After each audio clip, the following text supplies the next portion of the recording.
If the Allies had fallen, the consequences of losing D-Day, written by Marcus Drayson, narrated by Gloria Feathers.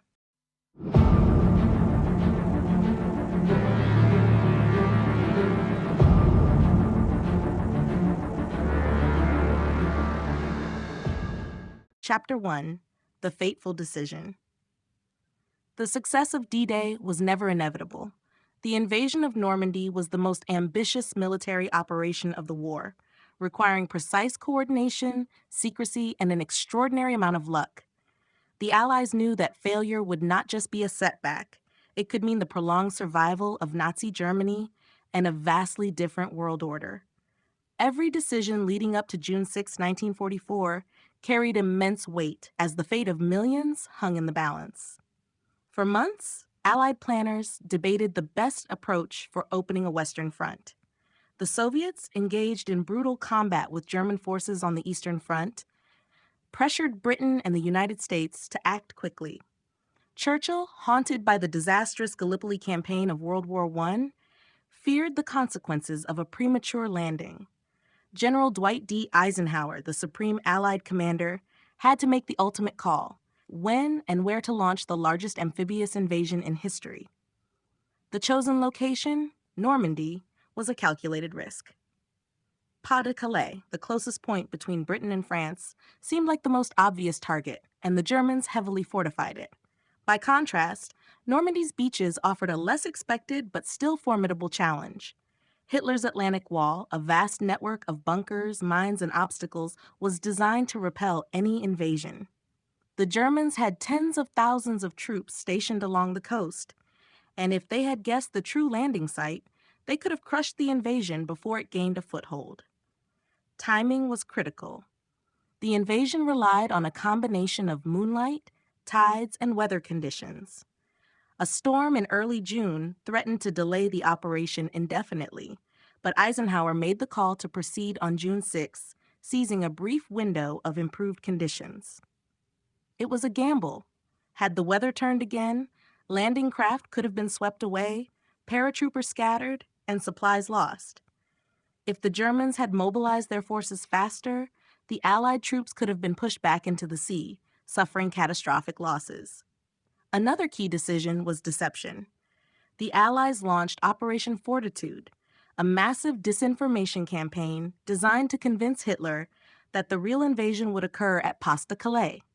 Fake radio transmissions, inflatable tanks, and even a phantom army commanded by General George S. Patton played a role in misleading the Germans. The deception worked. Hitler refused to move his panzer divisions to Normandy, believing the main assault was yet to come. Had he realized the truth earlier, the beaches of Normandy might have turned into an Allied graveyard. As the first waves of soldiers stormed the beaches under relentless fire, the world stood on the brink of an alternate future. If the decisions leading up to that day had gone differently, the course of history would have been unrecognizable.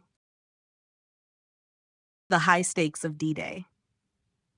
The outcome of World War II hinged on the success or failure of D-Day. The Allied invasion of Normandy on June 6, 1944, was more than just a military operation.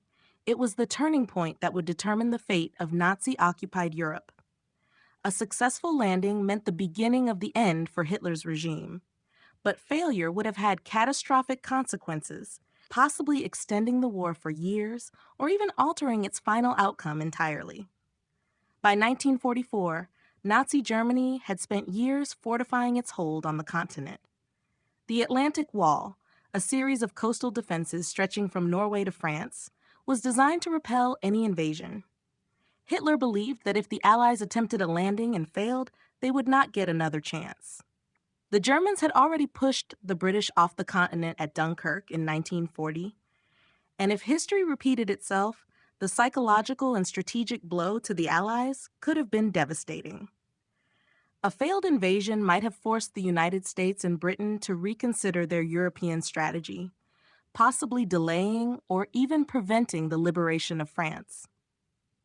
The Soviet Union, engaged in brutal combat on the Eastern Front, desperately needed the Allies to open a second front in the West. Stalin had been pressuring Roosevelt and Churchill for years, fearing that without relief, the Red Army might not be able to sustain its momentum against the German war machine. If D-Day had failed, the Soviets would have been left to fight Hitler alone for an indefinite period, which could have led to a separate peace between Germany and the USSR. Such an outcome would have reshaped Europe, leaving Nazi Germany in control of vast territories and potentially forcing the Western Allies to negotiate with Hitler rather than defeat him outright. Beyond the immediate military consequences, the stakes of D-Day extended to the future of the world order. A prolonged Nazi regime would have meant the continued oppression of occupied nations and the systematic extermination of millions more in concentration camps. The Holocaust, already in full force by 1944, could have worsened, with more lives lost before the Nazis were ever stopped. Meanwhile, Britain, still enduring the strain of war, might have suffered economic and political collapse, forcing it to withdraw from the conflict. The United States, facing massive losses and the prospect of an unwinnable war in Europe, may have turned its full attention to the Pacific instead. D-Day was not just another battle. It was the battle that decided the fate of the war. A single day of failure could have rewritten history, leaving a world dominated by tyranny, unchecked aggression, and an uncertain future. Axis and Allied strategies. The success or failure of D-Day depended not only on the bravery of the soldiers storming the beaches, but also on the strategic decisions made by both the Allies and the Axis powers in the months leading up to June 6, 1944. Each side approached the impending invasion with vastly different tactics, resources, and intelligence, knowing that the battle would determine the course of the war. For the Allies, the key to victory lay in deception, overwhelming force, and precise coordination. Operation Overlord, the code name for the invasion, required years of planning and careful execution. The Allies knew that a direct assault on Nazi-occupied France would be costly, so they launched an elaborate deception campaign, Operation Fortitude, to mislead the Germans.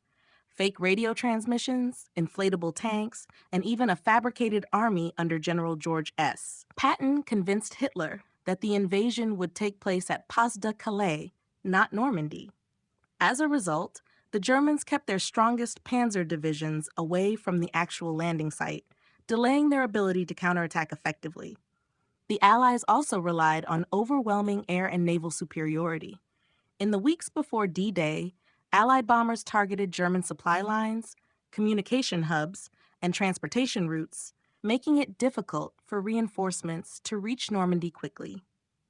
The naval bombardment on the morning of the invasion further weakened German defenses, though not as much as hoped. Meanwhile, airborne divisions were dropped behind enemy lines to disrupt German command and seize key strategic points. Every element of the operation had to work in unison to ensure that the troops landing on the beaches would not be slaughtered before securing a foothold. On the Axis side, German strategy was hindered by Hitler's rigid leadership and an over-reliance on defensive fortifications. Field Marshal Erwin Rommel, tasked with strengthening the Atlantic Wall, understood that the best chance to repel an invasion was to stop it at the beaches. He insisted on placing troops, artillery, and obstacles as close to the shoreline as possible, believing that if the Allies established a foothold, they would be impossible to dislodge. However, Hitler and other German commanders disagreed on where to place their forces. Hitler held back panzer divisions under his direct command, refusing to release them until he was certain of the invasion's location. By the time it became clear that Normandy was the true target, it was too late. The differences in strategy ultimately decided the battle. The Allies' ability to deceive, adapt, and overwhelm German defenses secured their success, while Hitler's hesitation and miscalculations sealed Germany's fate. If the Axis had adjusted their strategy earlier, the outcome of D-Day and the entire war could have been drastically different. What could have gone wrong? The success of D-Day was never guaranteed. Every aspect of the invasion carried enormous risk, and had just a few key factors played out differently, the entire operation could have ended in disaster. A failed D-Day would have changed the course of World War II, delaying or even preventing the liberation of Western Europe and allowing Nazi Germany to hold onto its occupied territories far longer, possibly indefinitely. Weather was one of the greatest threats to the invasion. Originally scheduled for June 5, 1944, Operation Overlord was postponed by a day due to rough seas and heavy cloud cover. If the bad weather had continued, the landing forces could have been scattered, their tanks and supplies lost, and paratroopers dropped far from their intended targets. Worse, if Eisenhower had delayed the invasion too long, the Germans might have discovered the true target, reinforcing Normandy before the Allies could land. Another major risk was the strength of German defenses. Despite months of bombing and sabotage, the Atlantic Wall remained formidable. The beaches of Normandy were lined with mines, barbed wire, anti-tank obstacles, and machine gun nests positioned to mow down advancing troops. If German reinforcements had arrived sooner, the Allies could have been pinned down, unable to push inland. Casualties, already high, would have been catastrophic. A complete failure at Omaha Beach, where American troops faced the deadliest resistance, could have crippled the invasion effort, leaving the Allies unable to secure a unified front. Intelligence failures could have also doomed the operation. The success of D-Day relied heavily on deception, with the Allies using fake radio transmissions, dummy tanks, and misinformation campaigns to convince the Germans that the invasion would take place at Pas-de-Calais. If Hitler had seen through this ruse and moved his panzer divisions to Normandy earlier, the Allied forces could have been crushed before securing a foothold. The delayed German response on D-Day was a key factor in Allied success. Had Hitler released his reserves sooner, the beaches might have become an Allied graveyard. Even after the landings, logistical failures could have led to disaster. The invasion required an immense supply chain, including weapons, ammunition, food, and medical support. If ports had not been secured quickly, or if supply lines had been cut off, the troops on the ground might have run out of essential resources, leaving them vulnerable to counterattacks. A prolonged battle of attrition in Normandy, rather than a rapid breakout, could have stalled the war effort, giving Germany time to strengthen its defenses. D-Day was a high-risk gamble, and the margin between success and failure was razor-thin. Had just a few elements gone wrong, history would have taken a dramatically different path, one where Nazi Germany might have continued to dominate Europe, forcing the Allies to consider entirely new and perhaps less hopeful strategies for victory.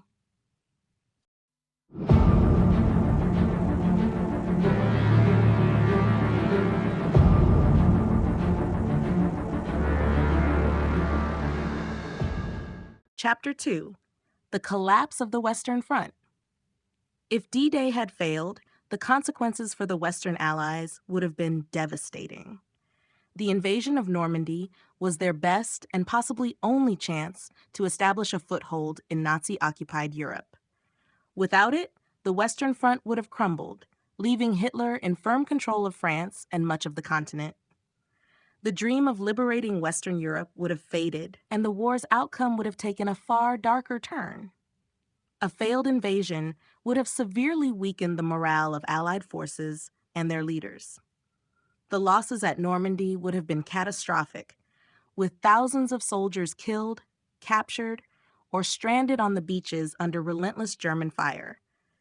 The naval fleet supporting the invasion, exposed to counterattacks from the Luftwaffe and German U-boats, could have suffered heavy damage. The Allies might have had to abandon their attempt to invade Europe by land, turning instead to air raids and naval blockades, strategies that, on their own, were unlikely to bring about Germany's defeat.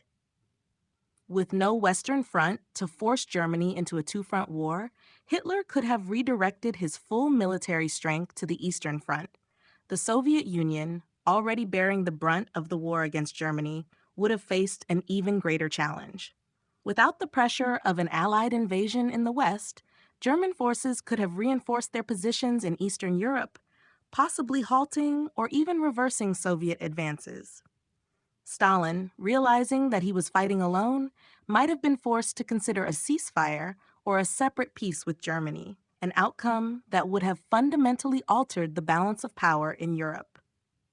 In Britain, the failure of D-Day could have led to political turmoil.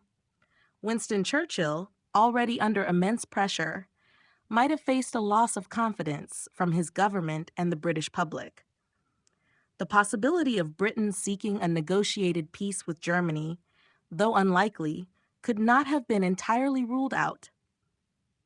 Meanwhile, in the United States, public opinion might have shifted against further involvement in the European theater, with some calling for a greater focus on the Pacific War against Japan instead. If American and British leaders hesitated to attempt another large-scale invasion, Hitler's control over Western Europe could have become permanent. Germany, emboldened by the failed invasion, would have used its victory to strengthen its military position. French resistance movements, already struggling under Nazi rule, would have been crushed, and occupied nations would have suffered even harsher repression. Hitler might have launched renewed attacks on Britain, using V-weapons and air raids to force the Allies into submission. Without the success of D-Day, the Western Front would not have just collapsed. It might never have been rebuilt. The failure to break through German defenses in 1944 could have meant a longer war, a Nazi-dominated Europe, and a world forever shaped by the continued existence of Hitler's regime. German counterattacks and Allied retreat. If the D-Day landings had failed or stalled, the German counterattack would have been swift and brutal. Hitler's forces, already entrenched in Normandy, had spent years preparing for an Allied invasion. While the actual battle saw German hesitation and poor communication, a more decisive response could have turned the tide, forcing the Allies into a disastrous retreat and reshaping the course of World War II. Had the Germans quickly recognized Normandy as the true invasion site, they could have moved their panzer divisions into action much sooner. Hitler had kept many of his armored forces in reserve, believing the main attack would come at Pas-de-Calais. If he had released them immediately, the overwhelmed Allied forces on the beaches would have faced relentless tank and infantry assaults before securing a foothold. With their landing zones under siege, supply lines cut off, and reinforcements struggling to reach shore, the Allies could have been pushed back into the sea. Air superiority was another crucial factor. The Allies relied on their dominance in the skies to disrupt German movements and protect their ground troops. However, if German fighters and bombers had mounted a more aggressive response, targeting transport ships and landing craft, the invasion force could have been shattered before it even reached the beaches. A successful Luftwaffe campaign would have devastated the Allied naval support, making evacuation nearly impossible. If the Germans had launched a coordinated counterattack, the Allied retreat would have been chaotic and deadly. The landing forces, spread across multiple beaches, would have had nowhere to go. Troops at Omaha and Juno beaches, where resistance was already fierce, might have been wiped out entirely. British and Canadian forces at Gold and Sword beaches, facing relentless German assaults, could have been forced to abandon their positions. Even if some units managed to hold out, the lack of reinforcements and supplies would have made long-term resistance impossible. A failed invasion would have left the Allies scrambling for their next move. With thousands of men lost and much of their invasion fleet damaged or destroyed, a second attempt at a landing in France would have been unlikely in the near future. Morale among Allied nations would have plummeted, and confidence in military leadership, especially Eisenhower, would have been shaken. Meanwhile, Germany would have celebrated a decisive victory, using its success to strengthen its hold over Western Europe and shift more resources to the Eastern Front. Had the Germans executed their counterattacks more effectively, D-Day could have ended not as the beginning of Europe's liberation, but as one of the most disastrous defeats in military history. The war might have dragged on for years, with Hitler's control over the continent remaining unchallenged. The loss of key beachheads. The success of D-Day relied on the Allies securing and holding multiple beachheads along the Normandy coast. If these positions had been lost, either due to overwhelming German counterattacks, logistical failures, or sheer attrition, the entire invasion could have unraveled. Without a stable foothold in France, the Allies would have had no way to push inland, leaving their forces stranded, surrounded, and ultimately defeated. Omaha Beach was the most precarious landing zone.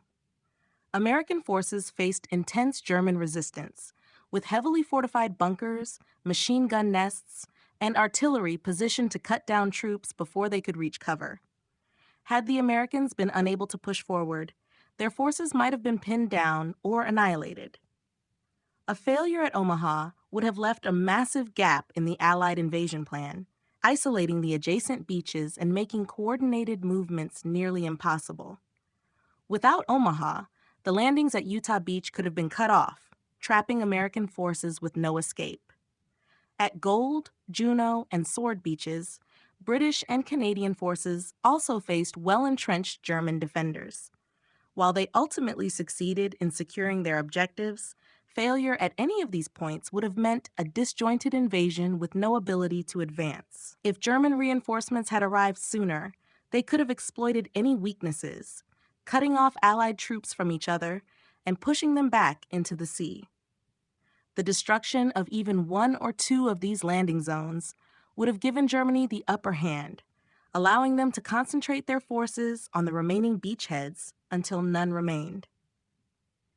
Another critical factor was the role of paratroopers dropped behind enemy lines before the beach landings. The 82nd and 101st Airborne Divisions were tasked with capturing key roads and bridges to prevent German reinforcements from reaching the beaches.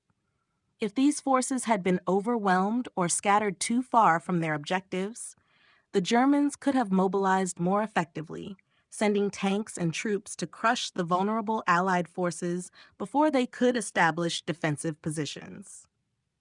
The loss of key beachheads would have had devastating consequences beyond the immediate battlefield.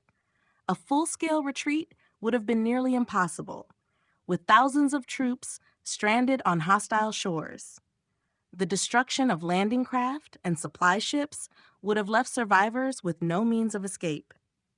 The failure of the invasion would have forced the Allies to rethink their strategy for defeating Germany, possibly abandoning a Western European campaign altogether. Had the Germans successfully defended their coastline, the war could have taken a drastically different path. The loss of Normandy would have emboldened Hitler, prolonged the conflict, and perhaps even forced the Allies to seek alternative, if not desperate, solutions for countering the Nazi war machine. Churchill and Roosevelt's dilemma. The failure of D-Day would have forced Winston Churchill and Franklin D. Roosevelt into one of the most difficult decisions of the war. With thousands of Allied troops lost, the invasion fleet crippled, and Nazi Germany still firmly in control of Western Europe, the two leaders would have had to reassess their entire strategy.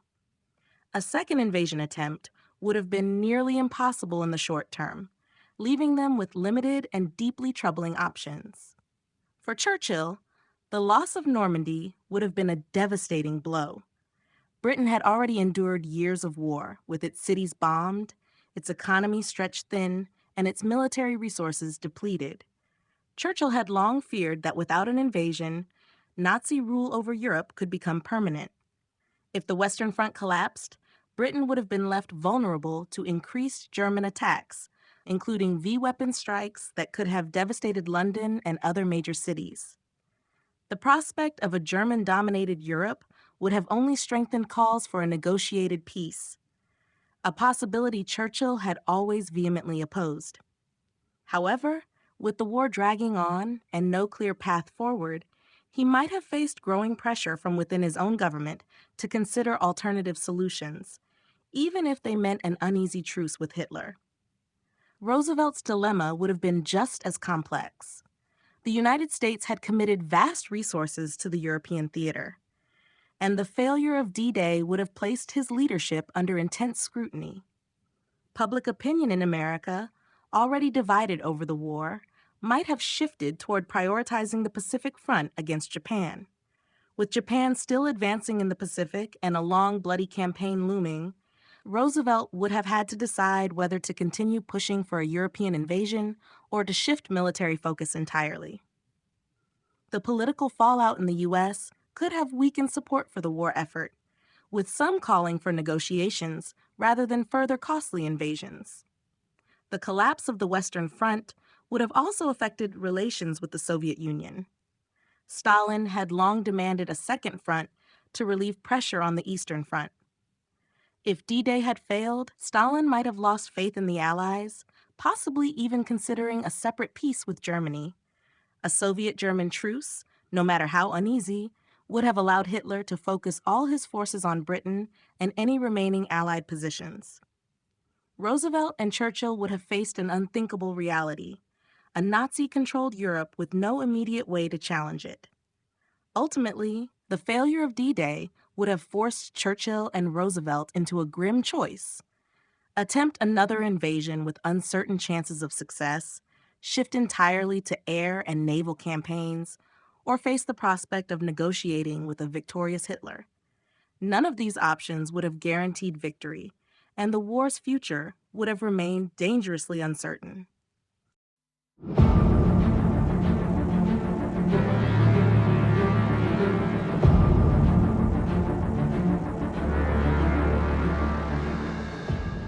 Chapter 3: Hitler's Strengthened Grip on Europe. If D-Day had failed, Adolf Hitler's hold over Europe would have been solidified, possibly for years to come. The successful defense of Normandy would have given the Nazi regime renewed confidence, proving that the Atlantic Wall could withstand even the most determined Allied assault. With the Western Front in ruins, Hitler would have turned his attention to strengthening his empire, crushing resistance movements, and fortifying his defenses against any future attacks.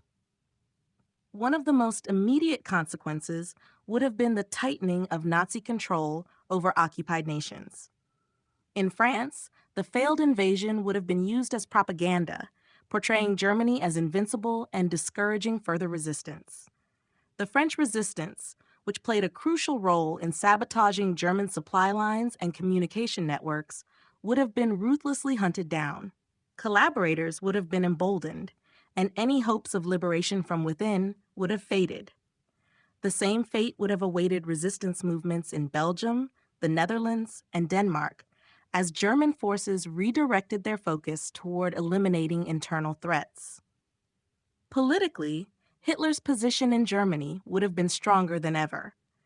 By mid-1944, the war was already turning against the Axis, with Soviet forces pushing westward and American troops advancing in the Pacific.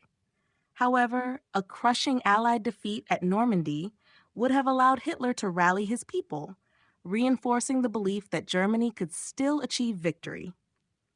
Military commanders who had doubted his leadership, including those involved in the July 20th plot to assassinate him, would have had less support. The failure of D-Day could have even prevented or delayed internal attempts to remove him from power.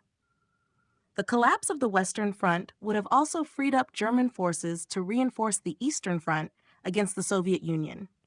Instead of scrambling to defend against an Allied advance through France, the Wehrmacht could have shifted its elite divisions to counter Soviet offensives in Poland, Hungary, and the Balkans. With additional resources, Germany might have been able to slow or even halt the Red Army's advance, prolonging the war and ensuring Nazi dominance over Eastern Europe for a much longer period. Meanwhile, Hitler would have had time to further develop his so-called wonder weapons. The V-2 rocket program, jet aircraft production, and other advanced military projects could have received greater investment, posing an even greater threat to Britain and the Soviet Union. If the Nazi regime had survived into 1945 or beyond, the possibility of Germany developing nuclear capabilities would have become a terrifying reality. Without a successful D-Day invasion, Hitler's grip on Europe would have only tightened. The war would have continued, but the dream of liberation would have seemed more distant than ever. The failure of the Allies to break through German defenses in 1944 could have condemned the continent to years of Nazi rule, with no clear end in sight. The survival of the Third Reich. Had D-Day failed, the Third Reich might have endured far longer than history recorded. The loss of the Allied invasion would have been a massive strategic victory for Hitler, allowing Nazi Germany to maintain its dominance over Europe and continue its war efforts without the immediate threat of a Western front. With no direct Allied presence in France, Hitler would have had the time and resources to strengthen his military, crush resistance movements, and further entrench Nazi ideology across the continent. One of the most significant consequences would have been the extension of the war. Without a successful landing in Normandy, the Allies would have struggled to find another opportunity to liberate Western Europe. A second invasion attempt would have required years of preparation, and the political will to risk another catastrophic failure might not have existed. This could have led to prolonged German control over France, Belgium, the Netherlands, and much of Scandinavia, making a future invasion even more difficult. With the Western Allies unable to gain a foothold in Europe, Hitler could have focused his military efforts entirely on the Eastern Front. The Soviet Union, already bearing the brunt of the conflict, would have faced an even greater challenge. Without a second front to divide German forces, the Red Army's advances might have stalled, or worse, been pushed back. A prolonged battle in the East could have led to a war of attrition, forcing Stalin to consider a ceasefire or negotiated peace. Such an agreement would have solidified Nazi control over occupied territories, allowing Hitler to maintain his empire indefinitely. The survival of the Third Reich would have also had profound consequences for the Holocaust and other Nazi atrocities.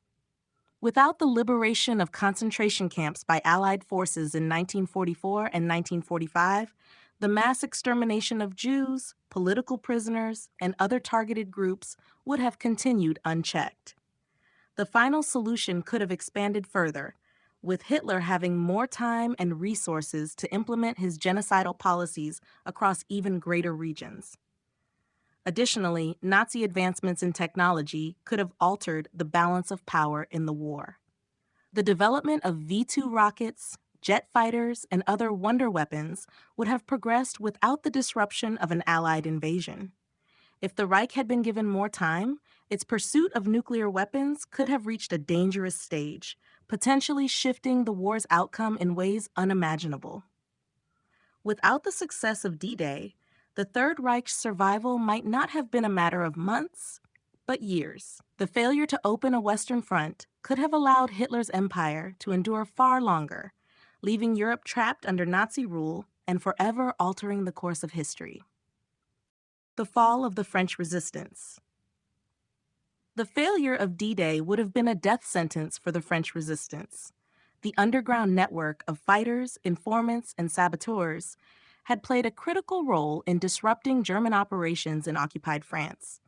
They had assisted the Allies by attacking supply lines, gathering intelligence, and organizing uprisings in preparation for liberation.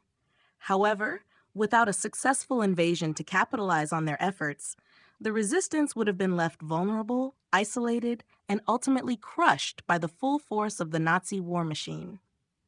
In the days leading up to D-Day, the resistance had intensified its activities, sabotaging railroads, cutting communication lines, and ambushing German convoys.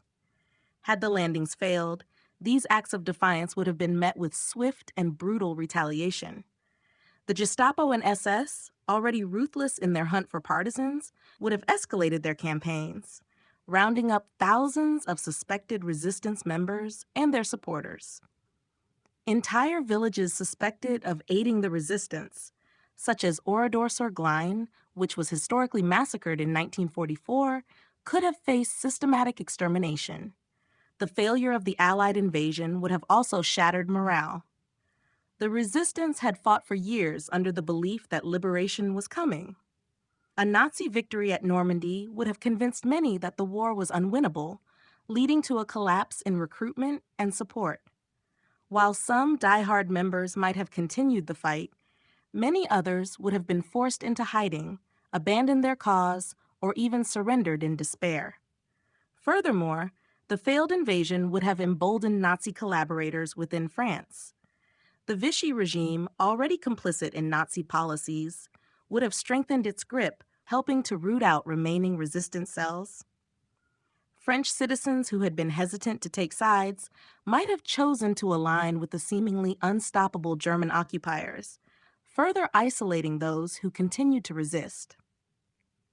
With no Allied reinforcements on the horizon, the resistance would have been forced into a defensive struggle it could not win. Supply lines from Britain would have been severed, weapons and ammunition would have dwindled, and communication with Allied intelligence would have been nearly impossible. Small-scale acts of defiance might have continued in rural areas, but the dream of an organized nationwide uprising would have been lost. Had D-Day failed, the French resistance would not have been a symbol of defiance and triumph, but a tragic and doomed movement. Without an Allied victory to turn the tide, the Nazis would have systematically dismantled the last internal threat to their occupation, ensuring that France remained under Hitler's control indefinitely. The fate of occupied nations. Had D-Day failed, the fate of Nazi-occupied nations would have been grim. The success of the Allied landings in Normandy marked the beginning of the end for Hitler's control over Europe. Without it, German dominance would have remained unchallenged, allowing the Reich to tighten its grip on occupied territories and crush any remaining opposition. Resistance movements, already fighting against overwhelming odds, would have been ruthlessly eliminated, and any hopes of liberation would have faded. France, Belgium, and the Netherlands, already suffering under years of brutal occupation, would have faced even harsher Nazi rule. Hitler would have used the failure of the invasion as propaganda, portraying the German Reich as invincible and discouraging further resistance. The Gestapo and SS would have intensified their efforts to root out underground movements, leading to mass arrests, executions, and the complete dismantling of organized resistance. The local populations, realizing that the Allies might not come to their aid, could have been forced into reluctant cooperation with the occupiers, further solidifying Nazi control. In Eastern Europe, the situation would have been even more dire. With the Western Front secure, Germany could have redirected its full military might against the Soviet Union. Countries like Poland, Czechoslovakia, and Hungary, already suffering under German occupation, would have seen their fates sealed as Nazi policies of oppression, forced labor, and genocide continued without interference. Any hopes of Soviet advances pushing the Germans out would have been delayed or possibly even reversed if Hitler had been able to shift reinforcements eastward. Scandinavia, already under firm German control, would have remained a key stronghold for the Reich. Denmark and Norway, crucial for their access to the North Sea, would have faced prolonged military rule, with resistance groups wiped out in targeted purges. Sweden, while officially neutral, would have been under growing pressure to align with Germany, especially if Nazi dominance seemed unshakable. In southern Europe, Italy's fate would have been drastically different. With the failure of D-Day, the Allied campaign in Italy could have lost momentum, allowing German forces to hold the region for much longer. Greece and the Balkans, already subjected to harsh reprisals for partisan resistance, would have remained under oppressive occupation, with little hope of liberation. Without an Allied breakthrough in France, the vision of a Nazi-dominated Europe could have become reality. The occupied nations, trapped under Hitler's rule, would have had little chance of freedom, and the war's outcome could have shifted dramatically in favor of the Axis powers.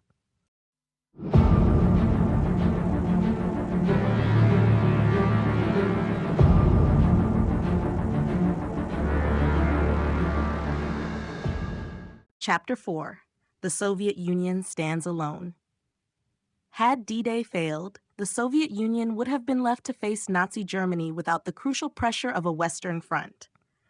The Normandy landings forced Hitler to divert troops, equipment, and resources away from the Eastern Front, giving the Red Army a chance to push westward. Without this diversion, the Wehrmacht could have focused entirely on its war against the Soviet Union, changing the course of the conflict dramatically. By mid-1944, the Soviets had already begun their counteroffensive, reclaiming lost territory and driving the Germans back. However, this progress was partially dependent on the increasing strain the Nazis faced in the West. If the Allies had failed to break through in France, Hitler would have had the strategic advantage of consolidating his forces. Reinforcements, including elite panzer divisions and Luftwaffe squadrons, could have been redirected to the Eastern Front, potentially slowing or even halting the Soviet advance. The Soviet Union's already staggering casualties would have worsened. Stalin had relied on the promise of an Allied invasion to ease the burden on his forces, and without it, the Red Army would have been forced to fight an even more brutal war of attrition. With no hope of relief from the West, Stalin might have reconsidered his position, possibly seeking a negotiated settlement with Germany.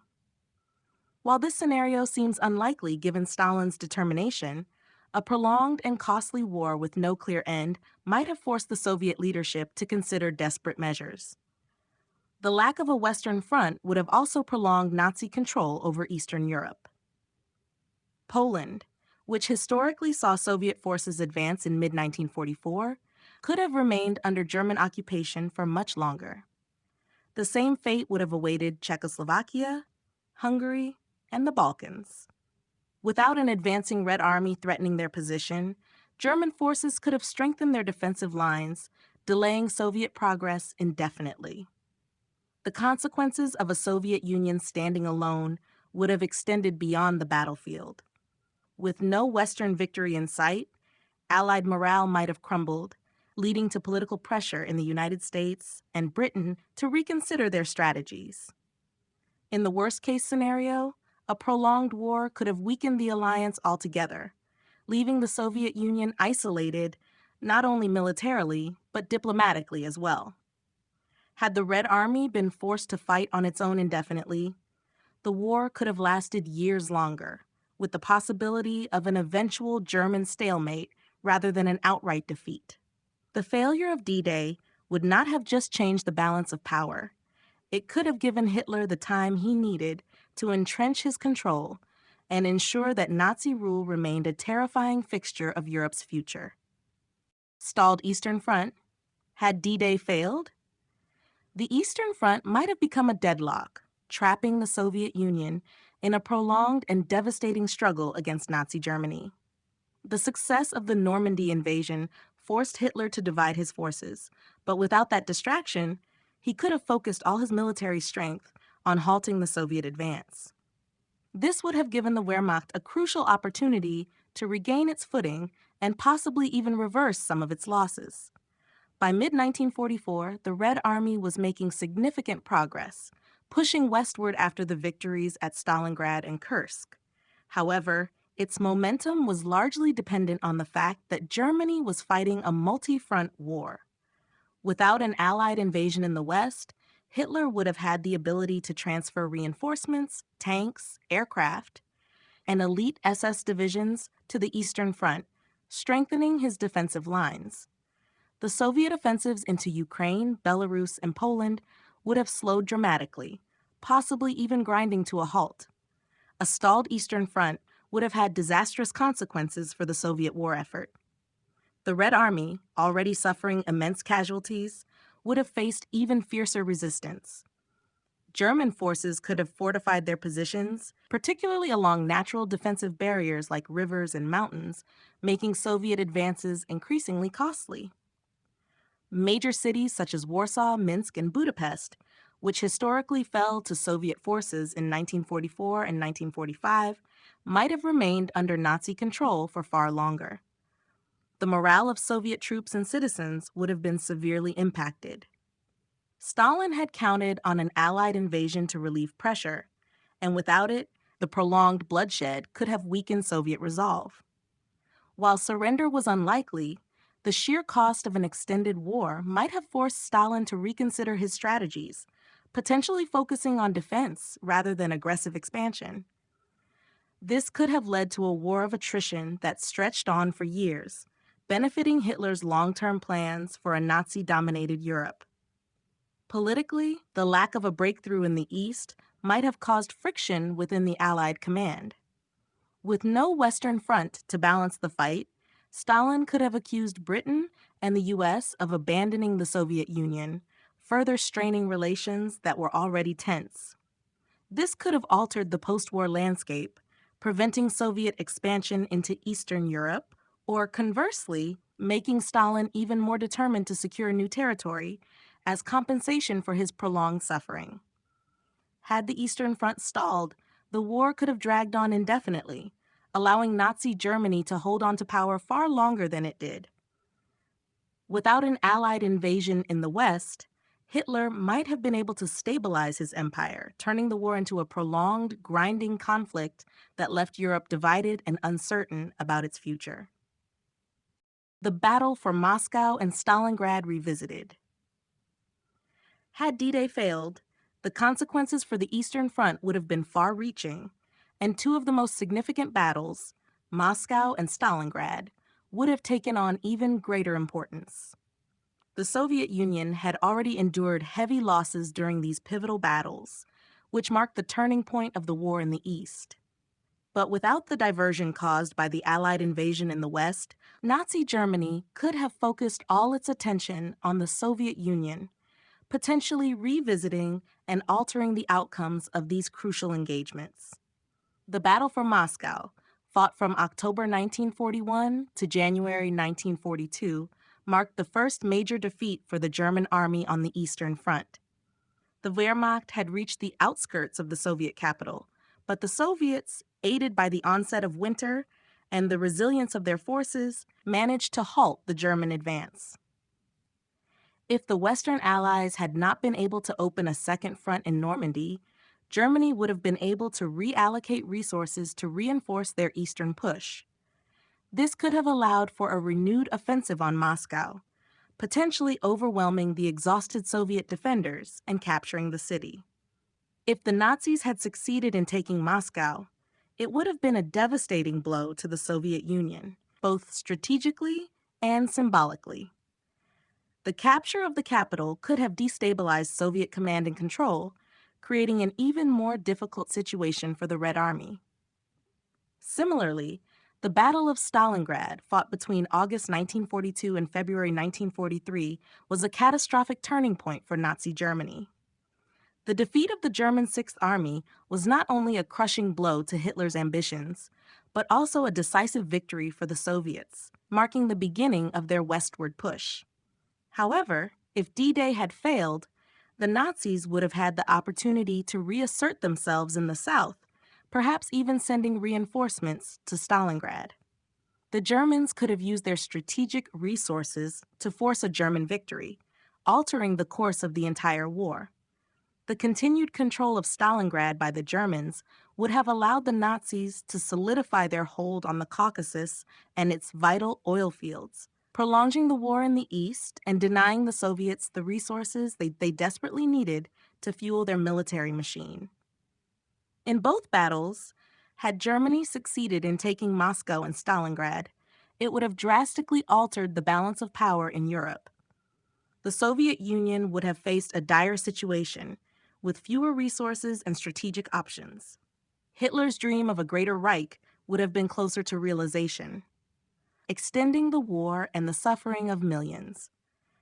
Without the pressure from a second front, the Nazis would have had the breathing room needed to strengthen their position in the East, making any Soviet victory in the long run even more uncertain. Stalin's desperate gambit.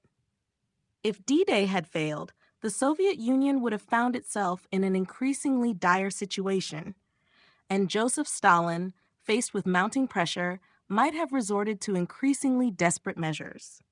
By 1944, the Red Army had already borne the brunt of the war, suffering enormous casualties in battles like Stalingrad and Kursk.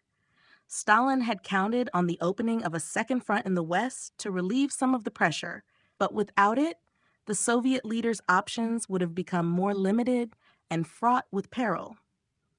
One of Stalin's possible gambits could have been a move toward negotiations with Hitler, seeking a ceasefire or a peace settlement. Although Stalin had long refused to entertain the idea of negotiating with Nazi Germany, the complete absence of any Western help might have left him with few alternatives. Faced with mounting losses and an overstretched military, Stalin could have considered this drastic step to save the Soviet Union from further devastation.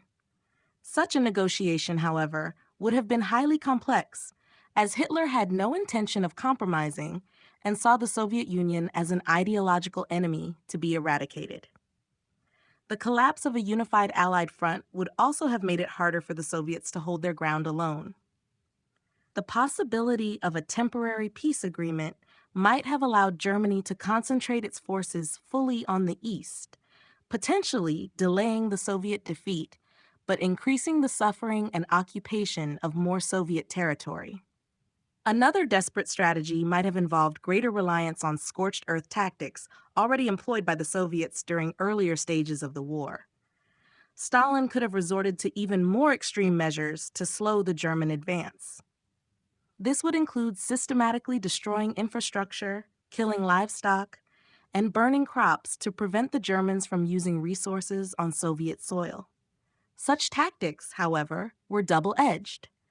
While they could slow down the German war machine, they would also devastate Soviet civilians, further exacerbating the suffering of the Soviet population. Stalin might have also ramped up his efforts to secure military aid from the United States and the United Kingdom, hoping for the delivery of more weapons, supplies, and resources to continue the fight. With the Western Allies unable to open a second front, however, these efforts would likely have been insufficient, and the Soviets would have had to rely even more on their own strained resources. This could have led to a protracted war of attrition, with neither side able to secure a decisive victory. Stalin's desperation might have also led to more extreme internal repression. Facing external threats and the need to maintain control over the vast territories of the Soviet Union, Stalin could have turned even more violently on his own people, purging anyone suspected of disloyalty or collaboration with the Germans.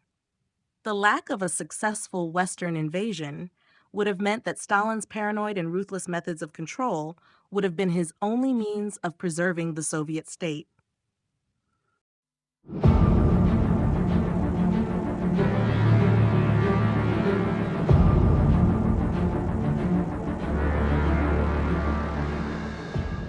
Chapter 5: Britain Under Siege.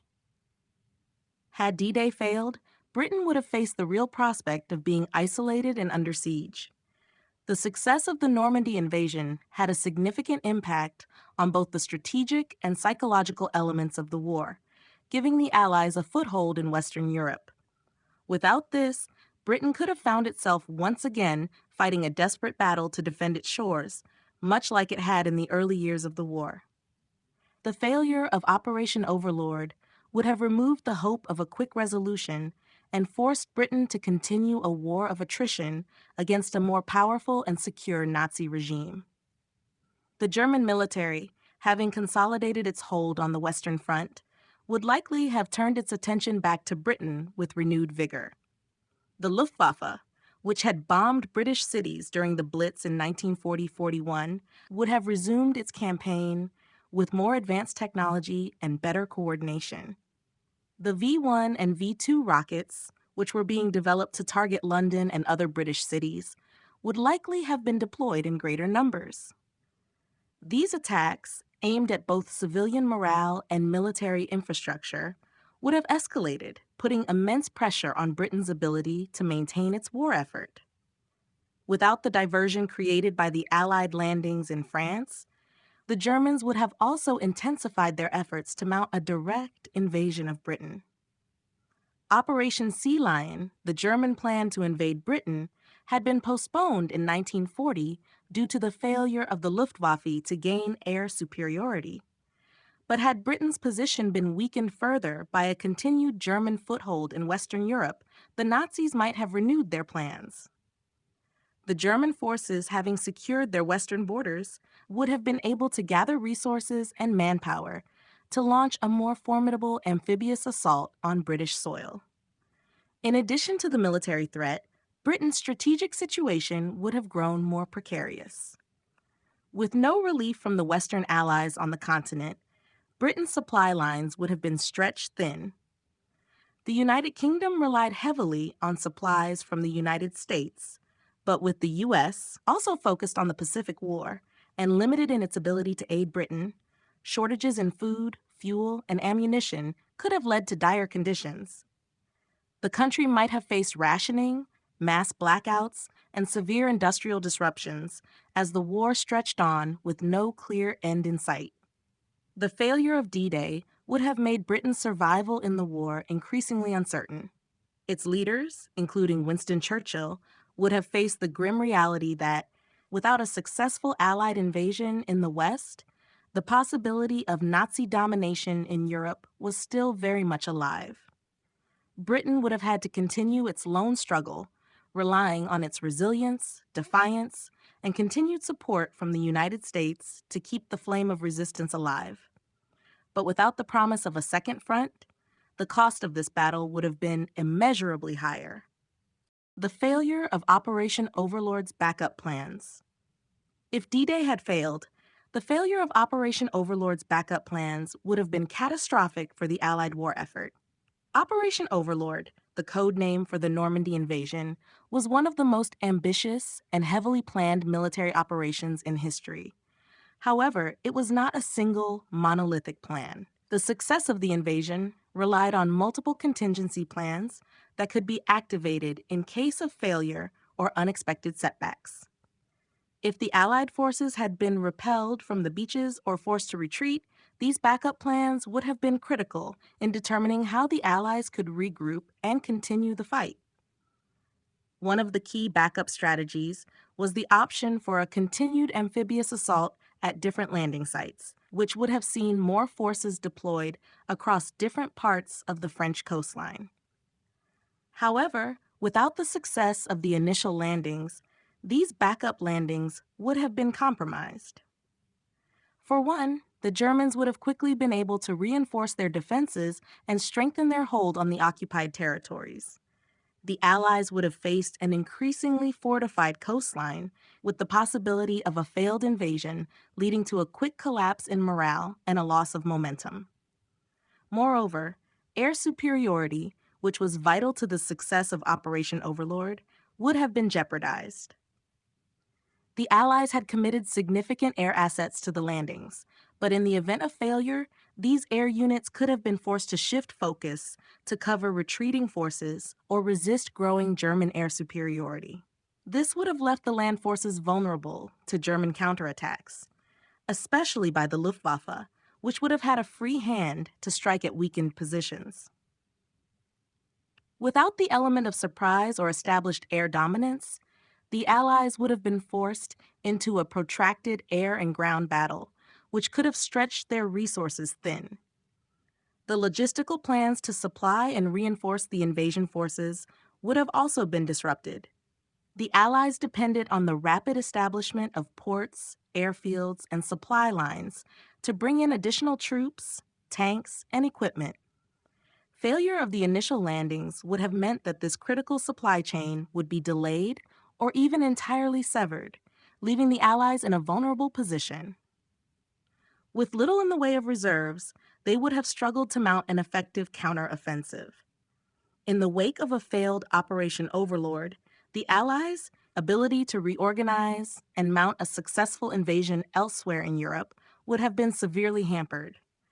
The strategic options would have become limited, and the delay in opening a second front would have given Germany more time to regroup, reinforcing its defenses and potentially leading to a prolonged war of attrition, making victory in the West increasingly uncertain. Increased V-weapon attacks. If D-Day had failed, one of the immediate consequences for Britain and the Allied war effort would have been the intensified use of Germany's V-weapons. The V-1 flying bomb and the V-2 rocket were among the most terrifying and advanced weapons developed by Nazi Germany during the war, designed to strike at civilian populations and military targets alike. Initially deployed against Britain during the latter stages of the war, their use would have escalated significantly in response to the failure of the Normandy invasion, as the Nazis sought to break the resolve of the British people and prevent any further Allied advancements. The V-1 was essentially a guided missile, capable of carrying a significant explosive payload and striking targets with high precision. The V-2, even more advanced, was a ballistic missile capable of reaching the edge of space before descending onto its target with incredible speed and force. The Germans had already begun using these weapons sporadically against London and other British cities, but had D-Day failed, the German High Command would have seen the need to increase their use dramatically. The failure of the invasion would have left Britain vulnerable to an onslaught of these increasingly sophisticated rockets, aimed at key military and industrial centers, as well as civilian morale. The V-weapons would have placed tremendous pressure on the British infrastructure, which was already weakened by years of aerial bombing. These weapons, though less accurate than modern missiles, had the power to devastate large sections of cities and cause mass casualties. An increase in V-1 and V-2 attacks would have compounded the hardships of life in Britain, which had already suffered through the Blitz and other German bombing campaigns. The psychological toll of living under the constant threat of rocket attacks could have further eroded British morale, pushing the population to the brink of exhaustion. Additionally, the escalation of V-weapon attacks would have strained British defenses. The Allies had made significant advancements in anti-aircraft technology and air defense systems, but the V-weapons represented a new type of threat. The V-2 in particular was difficult to intercept, and its high speed made it almost impossible to shoot down in time. Britain's ability to defend itself against these weapons would have been severely tested, with precious resources being diverted to defend against this new threat, potentially weakening other areas of military preparedness. Increased V-weapon attacks could have had long-term consequences for the Allied strategy in the war. The constant bombardment might have delayed or even prevented the establishment of a successful second front in Europe, further prolonging the war and giving Nazi Germany more time to reinforce its defenses. The failure of D-Day would have allowed these terror weapons to continue their devastating impact, creating a more prolonged and uncertain path to victory for the Allies. The possibility of German invasion. Had D-Day failed, the possibility of a German invasion of Britain would have been a significant and realistic concern. While the idea of Operation Sea Lion, Hitler's planned invasion of Britain, had been shelved in 1940 after the failure to gain air superiority during the Battle of Britain, the absence of a successful second front in Western Europe could have revived the Nazi regime's interest in pursuing such an operation. In the wake of a failed Normandy invasion, the strategic environment would have dramatically shifted in Germany's favor, emboldening Hitler to reconsider his plans for British conquest. The German military would have benefited from the ability to concentrate its forces in the West, having secured its hold on France and the Low Countries. Without the distraction of a fighting front in Normandy, the Wehrmacht could have redirected its focus toward a potential invasion of Britain. This would have meant a significant buildup of forces along the English Channel and an increase in air and naval operations aimed at weakening Britain's defenses. German forces, having already established a formidable presence in Western Europe, could have brought in more troops, heavy artillery, and specialized amphibious landing equipment, which had been in development in the years prior. In response, Britain would have had to divert considerable resources to defend itself from this looming threat.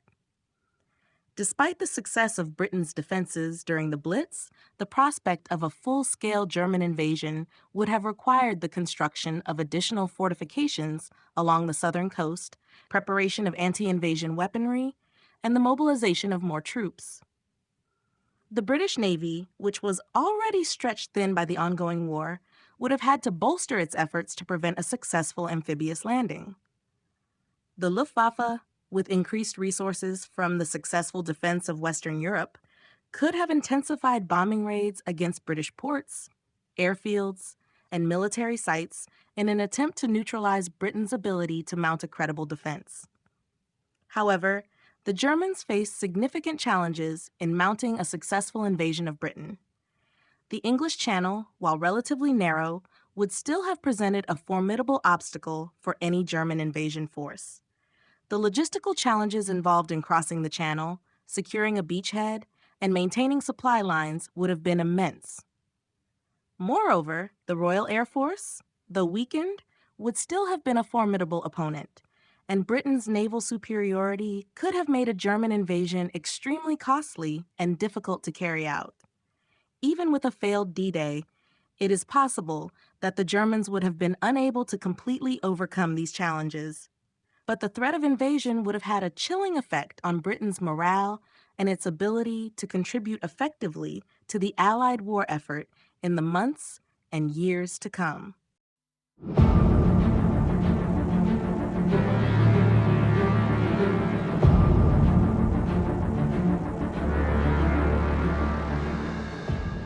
Chapter 6: America's Isolation or Retaliation.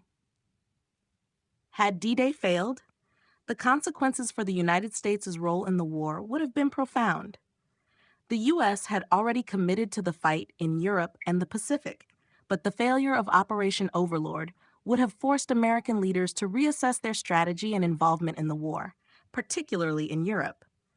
The question would have been whether to continue with their military efforts, focus more on the Pacific theater, or withdraw from the European front altogether. The first option, continued involvement, would have meant an even more desperate fight against the Axis powers. The failure of D-Day would have indicated that Germany was far more resilient and capable of defending its territory than previously thought. This would have severely impacted American morale and might have led to more reluctance in pushing for a second attempt to invade Europe. The American public, already weary from years of war, might have questioned the feasibility of a successful invasion, leading to debates over whether the U.S. should focus its energies on the Pacific theater, where progress had been more visible and victories more frequent. The second option, focusing on retaliation against Germany, would have pushed the U.S. to consider alternative strategies for opening up a Western front. American military planners might have opted for an intensified aerial campaign, focusing on strategic bombing of German cities, industrial sites, and military installations. However, without a viable ground invasion, this would have been a far less effective strategy for breaking Germany's hold on Europe. The lack of a second front would have prolonged the war in Europe and left the Soviets to bear much of the fighting on the Eastern Front, potentially causing even more tension between the U.S. and the Soviet Union.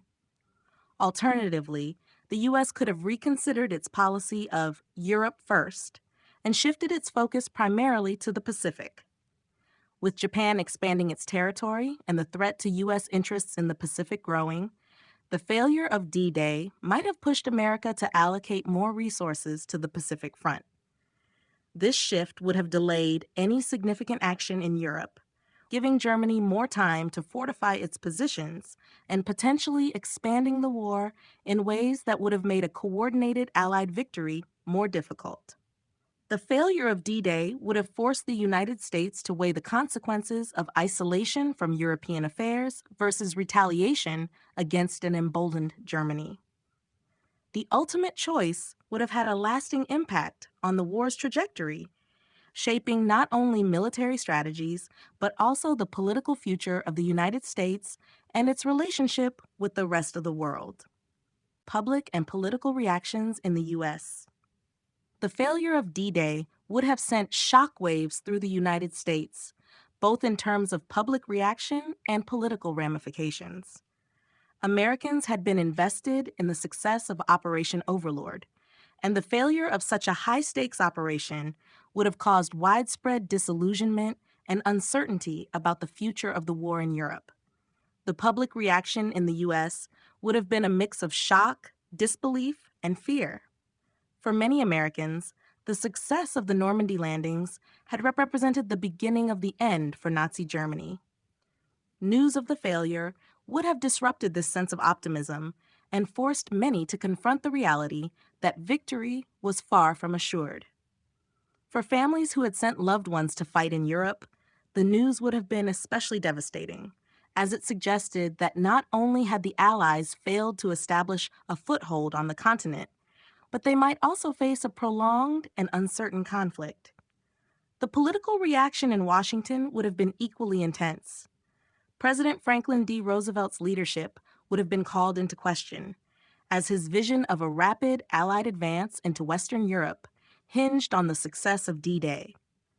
Political opponents, including those in isolationist camps, might have seized the opportunity to criticize Roosevelt's foreign policy and his commitment to fighting a two-front war.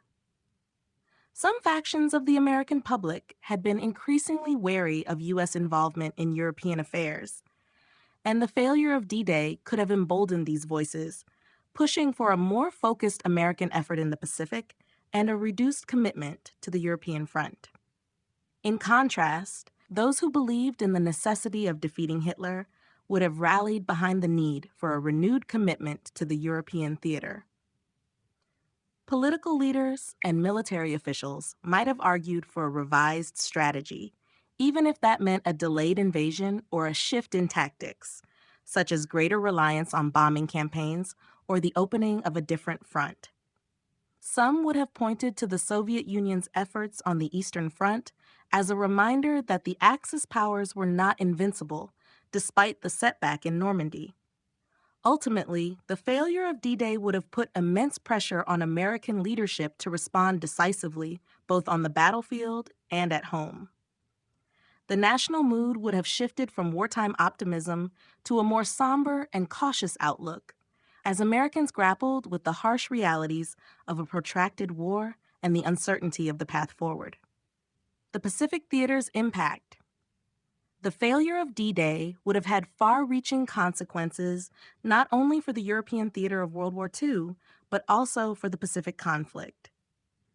With the Allies' ability to open a second front in Europe severely hampered, the United States may have been forced to divert more resources to the Pacific, potentially altering the course of both fronts in ways that would drastically reshape the overall strategy of the war.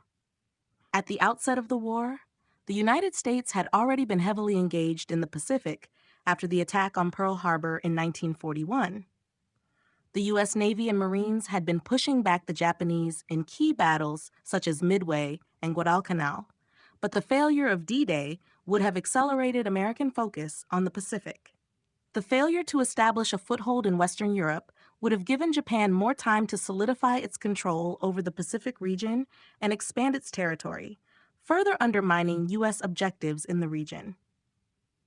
One of the key impacts of an intensified focus on the Pacific would have been the reallocation of resources that had been earmarked for the European front. U.S. forces, already stretched across the globe, would have faced the challenge of dividing their attention and resources between two distant and vastly different theaters of war.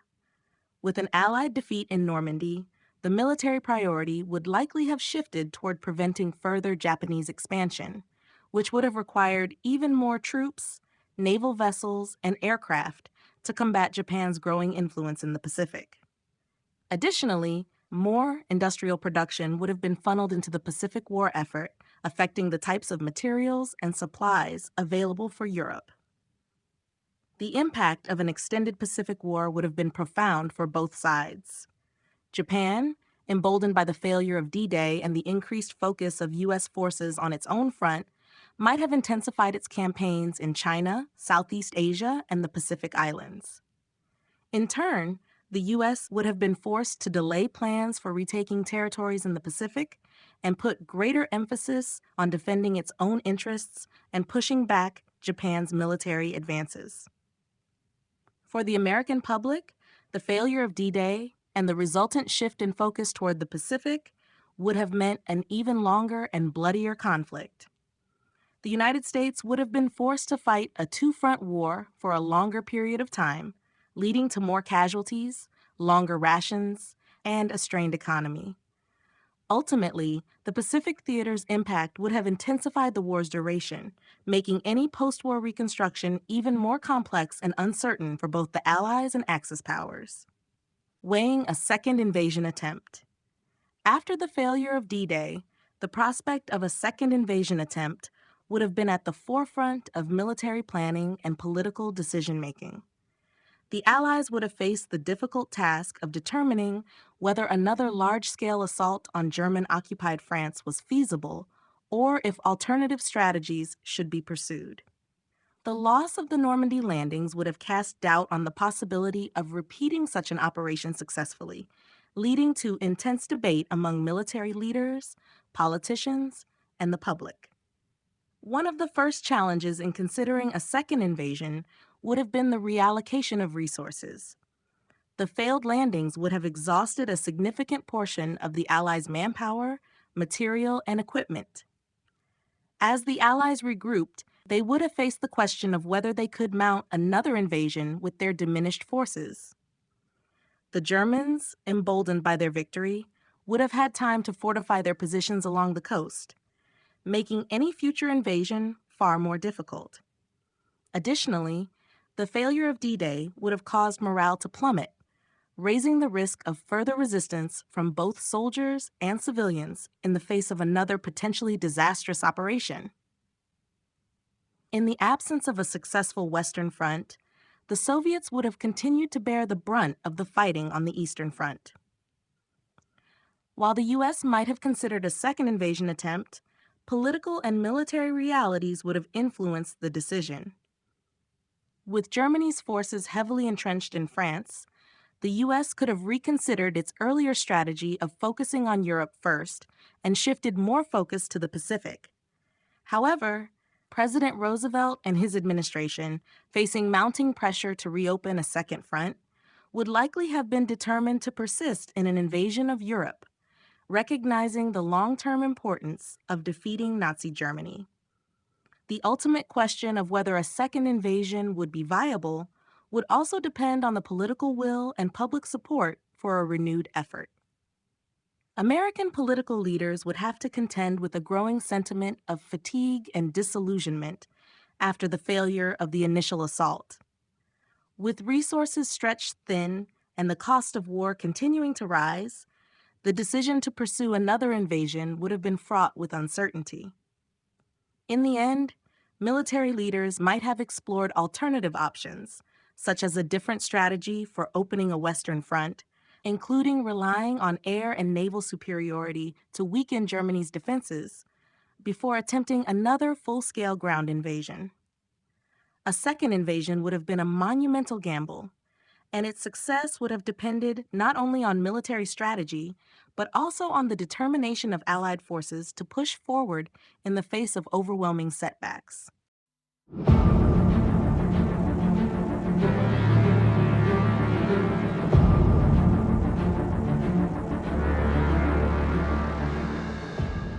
Chapter 7: A Nazi Victory in the West.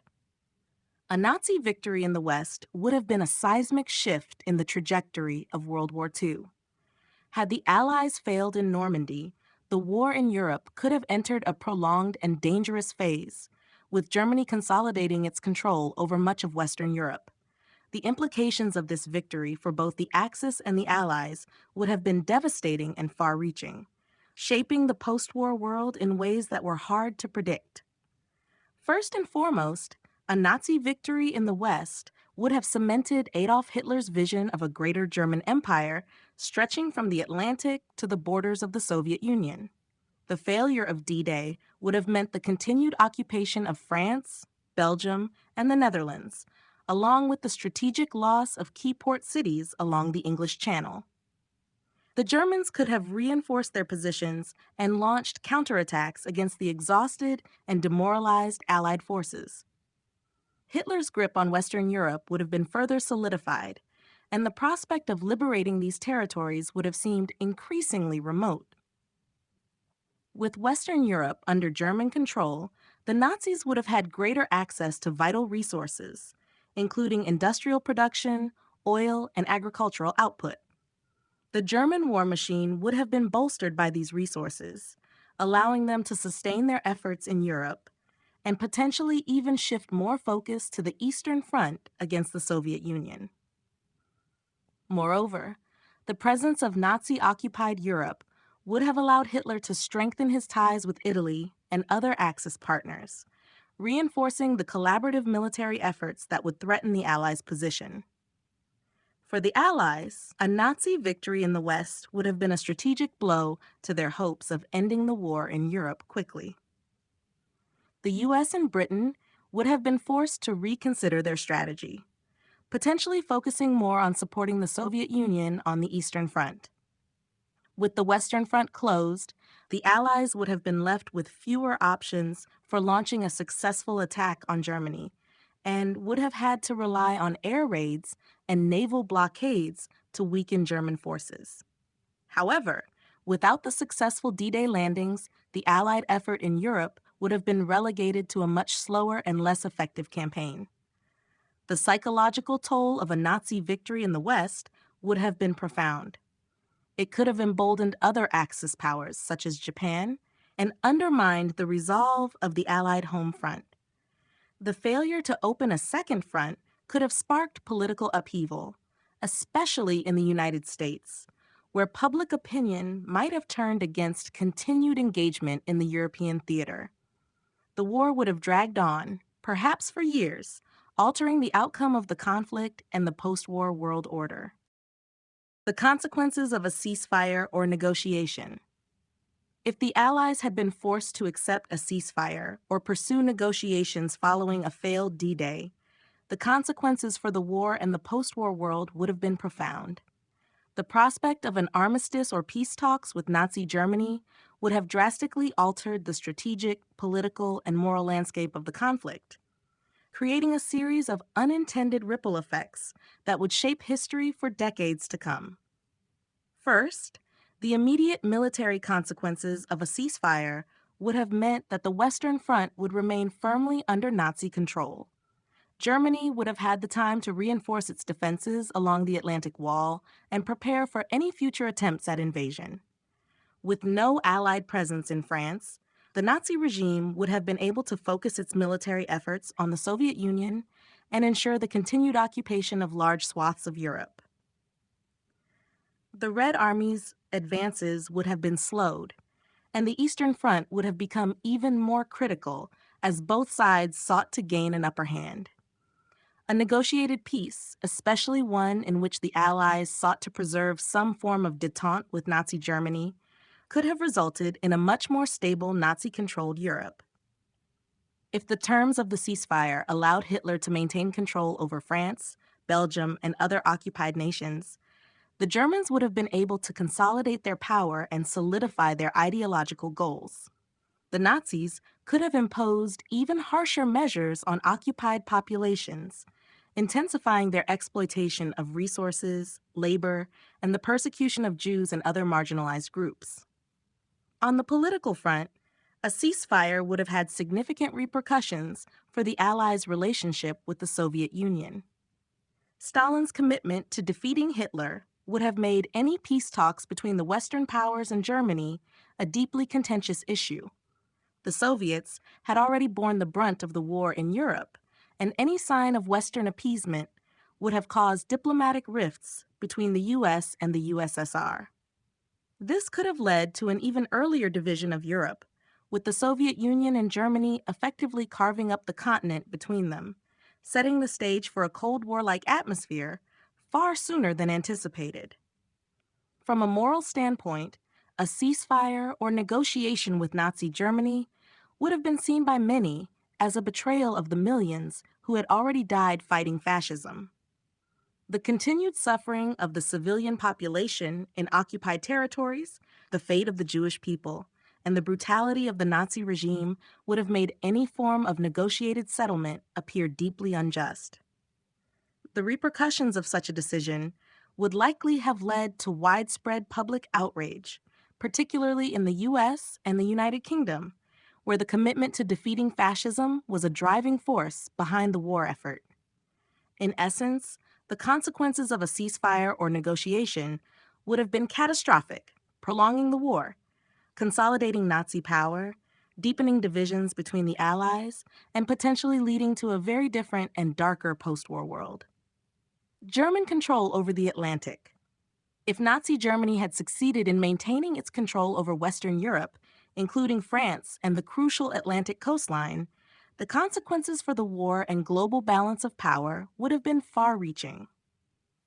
The strategic significance of the Atlantic Ocean cannot be overstated. Its role as a vital artery for supply lines, trade, and military movements would have given Germany unparalleled dominance in both economic and military terms. German control over the Atlantic would have severely hampered the Allied ability to project power and maintain their war effort. First, the blockade of the Atlantic would have crippled Britain's access to essential resources. The island nation, dependent on imports for both civilian and military needs, would have faced an increasingly dire situation. With German submarines, surface ships, and air forces patrolling the waters, the Royal Navy would have been hard-pressed to defend critical convoys, especially with the loss of key ports in France. Without these supplies, Britain's war effort, already stretched thin, would have been further hindered. The country's food, ammunition, and oil shortages would have intensified, putting enormous pressure on the British population and leadership. Moreover, German control of the Atlantic would have severely restricted American access to Europe. The U.S., while not yet directly involved in combat, was playing a critical logistical role by sending supplies, weapons, and troops across the ocean. With the loss of a Western front in the Atlantic under Nazi control, the Allies would have been forced to reconsider how they could continue fighting the Axis powers. U.S. supply lines would have been cut off, making it almost impossible to resupply the Soviet Union or support resistance movements across Europe. The Germans would have gained not only military superiority, but also an economic stranglehold over the Western Allies. The ability to control the Atlantic would have also had profound implications for the broader global conflict. With naval superiority, Germany could have expanded its influence into the Western Hemisphere, threatening U.S. territories and interests in the Caribbean and South America. German U-boats could have increased their attacks on American shipping, even reaching as far as the Atlantic coast. The Axis powers might have also been able to strengthen their position in the Mediterranean, potentially securing North Africa and the Middle East, further weakening the Allies' ability to fight on multiple fronts. Ultimately, if Germany had maintained control over the Atlantic, it would have drastically altered the course of the war. The Western Allies would have been forced into a defensive posture, making it much harder to launch a successful counteroffensive. The ability to liberate Europe would have become far more uncertain, and the global balance of power would have shifted firmly in favor of Nazi Germany. The expansion of the SS and Hitler's ideology. Had Nazi Germany achieved victory in the West, the expansion of the SS and the further entrenchment of Hitler's ideology would have been inevitable. The SS, which had already grown in power and influence during the war, would have seen its authority increase exponentially, playing an even larger role in the administration of occupied territories and the enforcement of Nazi policies. This would have had profound and terrifying implications for the future of Europe and the Nazi vision for a racially purified continent. The SS, initially formed as a paramilitary unit to protect Hitler, had evolved into the primary instrument of terror and control. By the time of D-Day, the SS was not only responsible for maintaining order in Nazi-occupied regions, but also for carrying out mass atrocities, including the genocide of Jews, Romani people, and others deemed undesirable by the regime. A victory in the West would have allowed the SS to extend its reach across more European nations, solidifying its power as the chief enforcer of Nazi laws. The SS would have played a critical role in quelling any resistance movements, using brutal tactics to suppress any opposition to the regime. Hitler's ideology, rooted in notions of Aryan racial superiority, would have been propagated more vigorously in the wake of a Nazi victory. With Western Europe securely under Nazi control, the Nazi leadership could have implemented even harsher policies toward Jews, Slavs, and other minority groups. The existing network of concentration camps and extermination centers would likely have expanded, with millions more brought under the control of the SS. This expansion would have deepened the systematic oppression and elimination of those targeted by Nazi racial policies. Additionally, the Nazi ideology would have been increasingly incorporated into the education systems of occupied nations. Schools and institutions would have been used to indoctrinate youth into Hitler's vision of a racially pure world order. Propaganda campaigns would have flourished, and any form of dissent would have been eradicated through coercion and violence. The cultural and social fabric of Europe would have been reshaped to reflect Nazi ideals, with an emphasis on militarism, racial purity, and obedience to the Führer.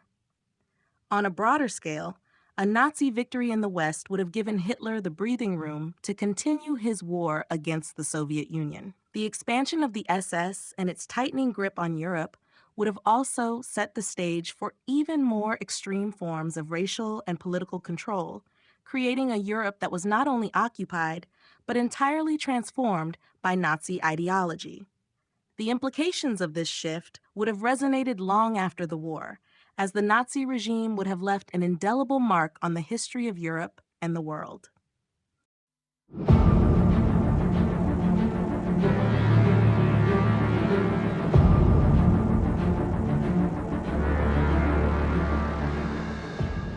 Chapter 8: The Fate of the Holocaust. Had the Allies failed to win the D-Day campaign and lost the war, the Holocaust would have continued its devastating course with even greater intensity. The Nazi regime's systematic genocide of Jews, Romani people, disabled individuals, political dissidents, and other undesirables would have been given more time to reach its grim conclusion. With the Western Front secured and the war continuing, there would have been little to stop Adolf Hitler's ideological ambitions, which revolved around the complete racial purification of Europe under Nazi rule. The further occupation of Europe by Nazi forces would have led to a continued and likely expanded network of concentration and extermination camps. While the Nazis had already murdered millions in these camps, particularly in Auschwitz, Treblinka, and other killing centers, the ongoing war would have meant that these atrocities could proceed without interruption. The SS would have been able to implement more efficient methods of mass murder, such as gas chambers and mass shootings, to exterminate Jews and other persecuted groups. If the Allies had been unable to mount a successful counteroffensive, it is possible that the Nazis would have pushed even further into Eastern Europe, rounding up more victims as they went. The possibility of targeting other nations, such as Spain, or strengthening their hold over the Balkans, could have led to an even broader and more horrific genocide. The concept of a final solution would have likely expanded to encompass more countries, with the infrastructure of mass murder reaching across Europe. The survival of the Nazi regime and the failure of the Allies to break the deadlock would have prolonged the suffering of millions. Furthermore, the legacy of the Holocaust would have taken on a different form. The efforts to destroy all evidence of Nazi atrocities would have been even more concerted, as the regime would have sought to eliminate any traces of their crimes. However, as the war continued, it would have been harder to contain the evidence and silence the survivors. Without Allied intervention, the full scale of the Holocaust may never have been revealed to the world. The Nazis would have been able to continue manipulating the historical narrative, positioning themselves as victors, and obscuring their role in the Holocaust. The failure to stop this global atrocity would have left a world forever scarred, with a far darker post-war reality than the one that ultimately came to pass. Delayed or prevented liberation of concentration camps. Had the Allies lost D-Day and the war shifted in favor of Nazi Germany, the liberation of the concentration camps would have been delayed or, in some cases, entirely prevented. The efforts to free the millions of individuals trapped in these horrific conditions, including Jews, Romani people, disabled individuals, political dissidents, and others targeted by the Nazis, would have been significantly hindered.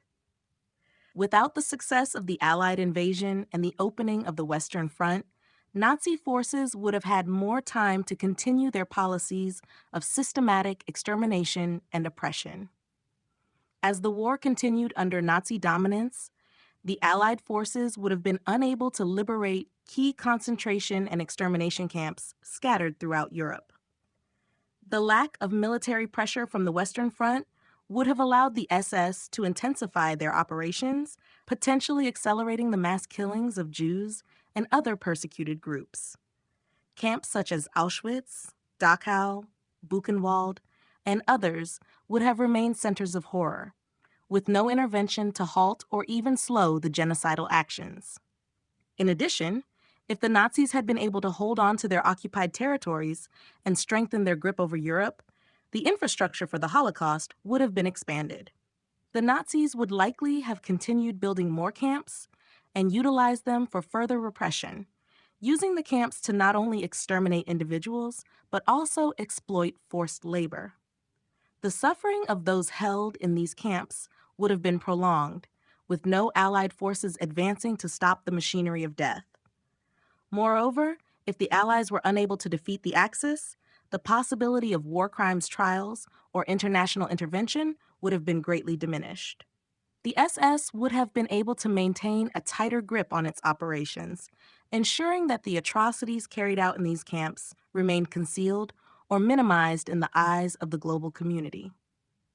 As the war stretched on, the Nazis would have continued to destroy evidence of their crimes, making it more difficult for future generations to fully comprehend the extent of the Holocaust. In the absence of liberation, the survivors of the camps would have faced even more brutal conditions. Any hope for relief would have vanished, leaving the inmates of these camps to endure suffering for an unknown period, their chances of survival growing slimmer each day.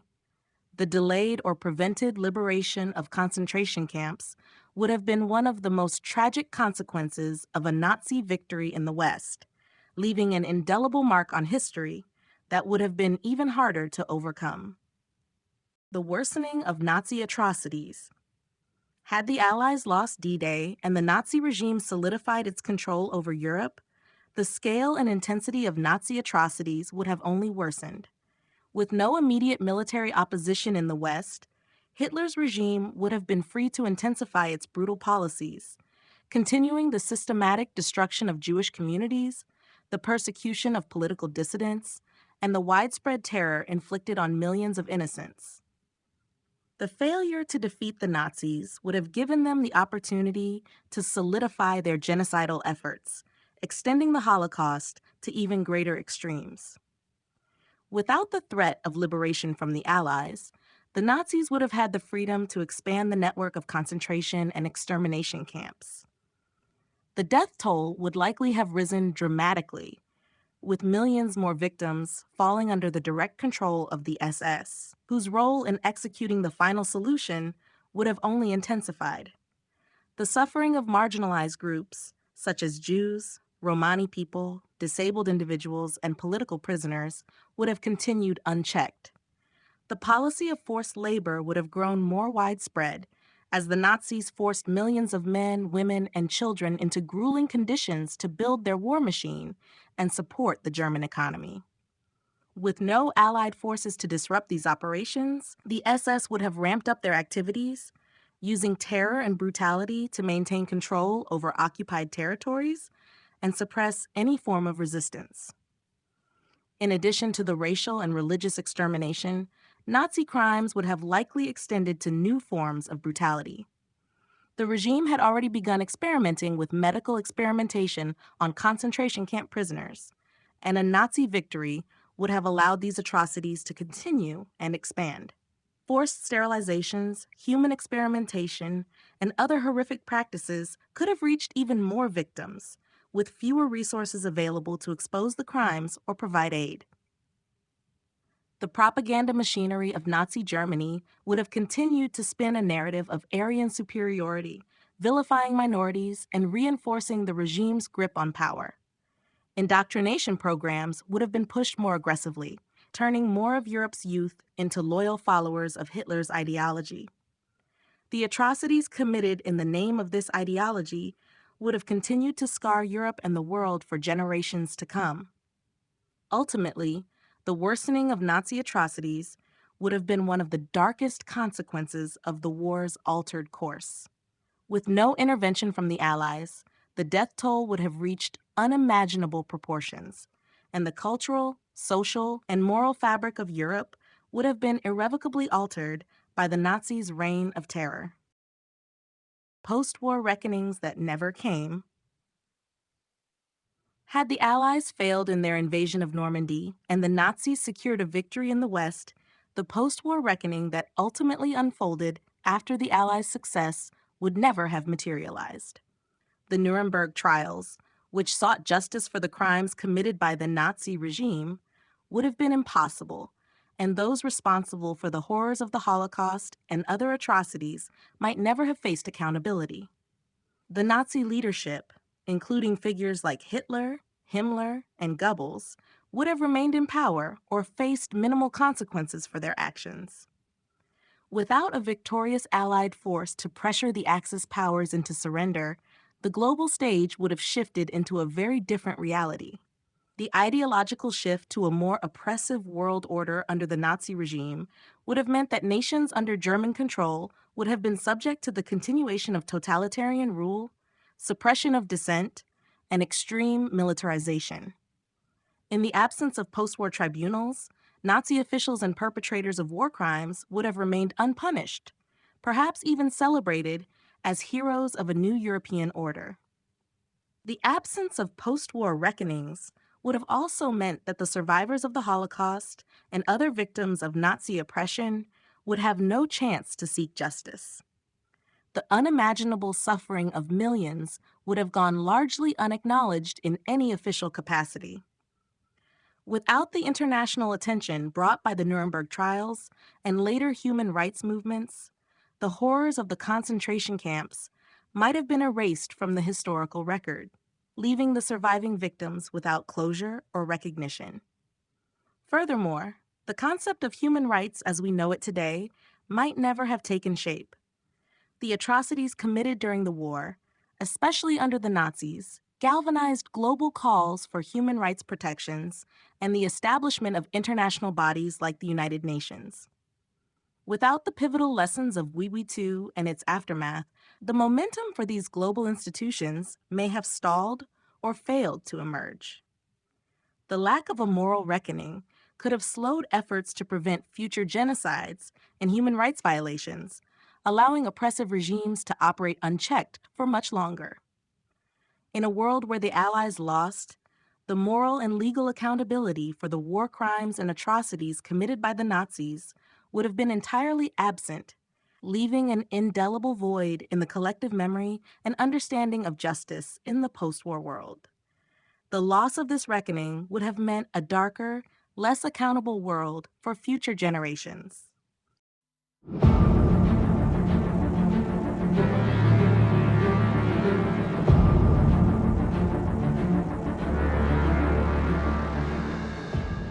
Chapter 9, The Axis Strikes Back. Had the Allies been defeated at D-Day, the Axis powers, emboldened by their victory in the West, would have had the opportunity to strike back with renewed force, altering the course of history. Germany's domination over much of Europe would have allowed the Nazis to focus their efforts on expanding their control even further, while Japan, unimpeded by Allied interference in Europe, could have shifted its full attention to the Pacific and Asian theaters, potentially altering the global balance of power. One of the primary objectives of the Axis powers would have been to solidify their hold on North Africa and the Middle East. With the Western Front temporarily neutralized, Germany could have launched a major offensive into the Mediterranean, seeking control over key regions such as the Suez Canal oil-rich Middle Eastern territories, and even the vital oil fields of the Caucasus. With access to these resources, the Axis powers would have gained a significant advantage in their war efforts, extending the conflict even further and prolonging the suffering of nations caught in the crossfire. In Asia, Japan's expansionist ambitions would have been further unchecked. With the threat of the U.S. involvement in Europe reduced, Japan could have pursued its imperialist goals with greater focus and efficiency. The Japanese could have advanced deeper into Southeast Asia, cementing their control over vast territories, including India and the Pacific Islands, which would have shifted the power dynamic in Asia for generations to come. The lack of a two-front war would have allowed Japan to build an even more formidable naval and air force, further undermining any remaining efforts by the Allies to counter their aggression. The Allies' failure to successfully invade France would have had far-reaching consequences for the resistance movements across Europe. Without support from the Western Allies, partisan and resistance groups in France, Italy, and Eastern Europe would have been left to fight on their own against increasingly sophisticated and brutal Nazi forces. The Axis powers would have been able to maintain their stranglehold over these territories, quelling any rebellion before it could gather momentum and spreading fear across occupied countries. In this alternate reality, the Axis powers would have had a real chance to reshape the world order. With the Allies' defeat in Europe, the Axis could have pursued their vision of global domination, eliminating any hope of a free and democratic post-war world. The potential for an Axis-controlled Europe and a fully empowered Japan would have posed an existential threat to the future of freedom and international peace.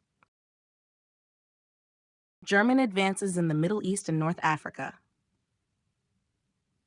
If the Allies had failed at D-Day, Germany would have been in a much stronger position to turn its focus toward the Middle East and North Africa, territories that held critical strategic value.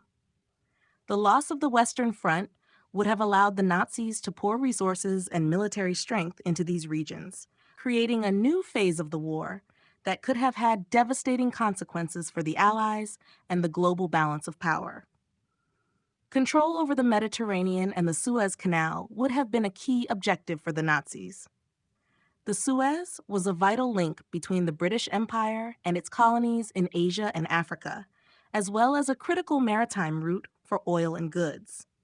By securing the Suez, Germany could have isolated the British in the Middle East and India, significantly hindering their ability to operate across the globe.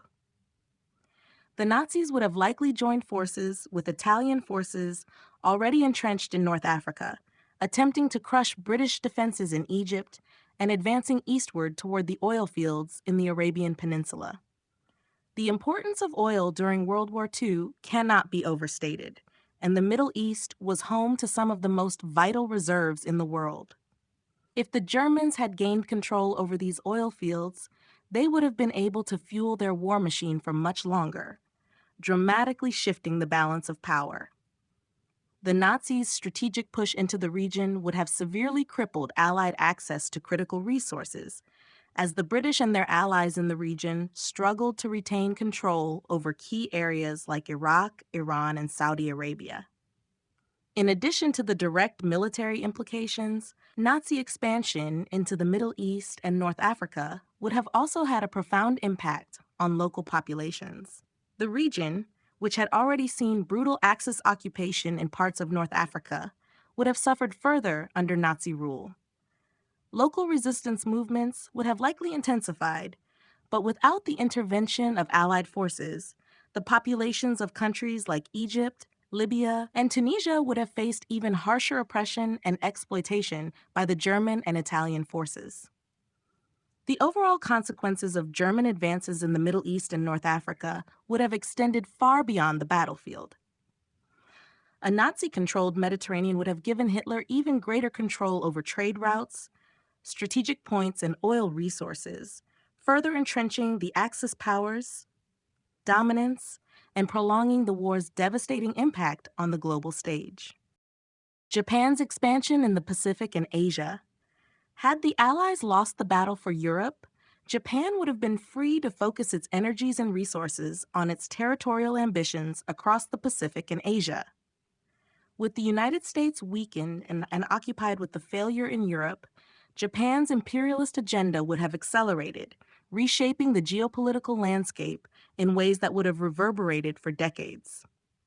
The first step in Japan's increased expansion would likely have been a complete consolidation of its control over the territories it had already taken.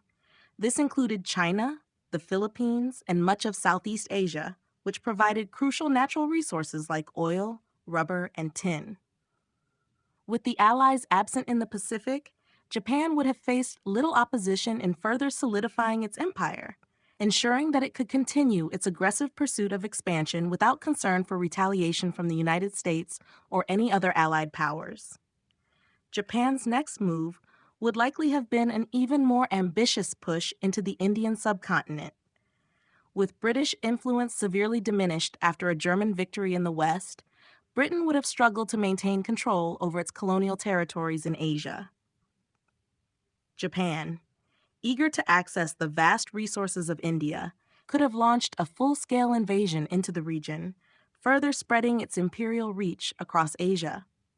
The Indian Ocean, a critical sea lane for global trade, would have been under Japanese control, stifling any remaining maritime resistance from the West. Beyond the Indian subcontinent, Japan's imperial ambitions could have extended into the Middle East, where oil resources were a key target.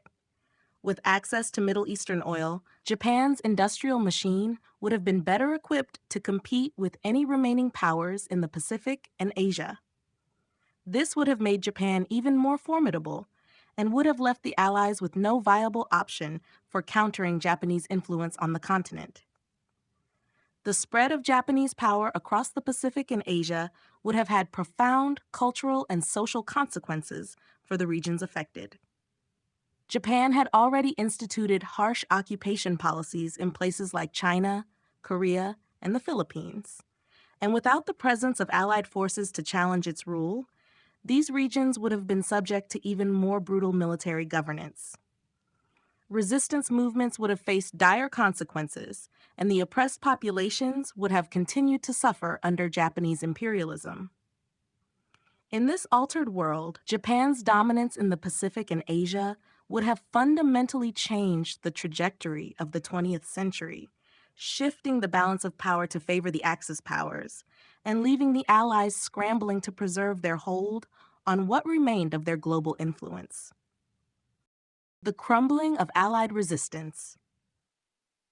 In a world where D-Day had failed and the Western Front collapsed, the crumbling of Allied resistance would have been a near inevitable outcome.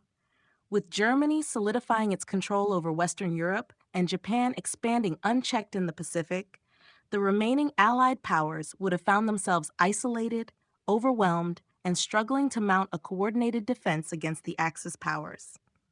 The United States, already reeling from the impact of a failed European campaign, would have had little choice but to focus its attention on protecting its own territory. The political climate in the U.S. would likely have shifted to an isolationist stance, with the American public weary of war and disillusioned by the failure to secure victory in Europe. President Roosevelt, or his successor, would have faced immense pressure to prioritize domestic recovery over international conflict. Military resources would have been diverted away from Europe and the Pacific, leaving the remaining allies in a precarious position. Britain, already stretched thin after years of warfare, would have been unable to maintain its empire or defend its home territory against a potential German invasion. The prospect of a Nazi-controlled Europe would have severely weakened Britain's ability to provide support to any resistance movements in the East or sustain its colonial holdings.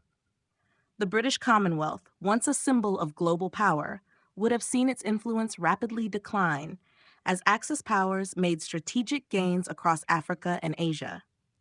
In the Pacific, the crumbling of Allied resistance would have been felt most acutely. With the United States preoccupied with its own defense, Japan's imperial ambitions would have proceeded largely unchecked.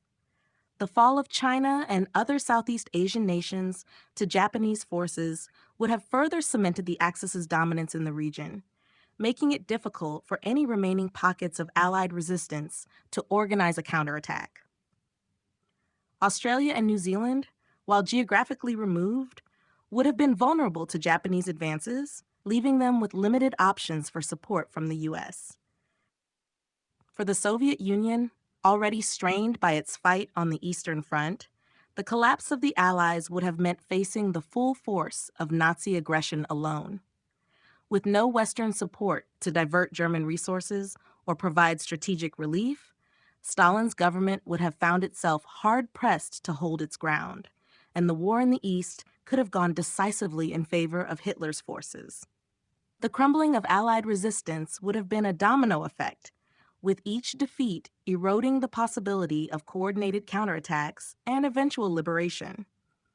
The Axis powers would have gained unprecedented control over vast territories, and the world's power structures would have shifted in ways that would be difficult for the Allies to reverse.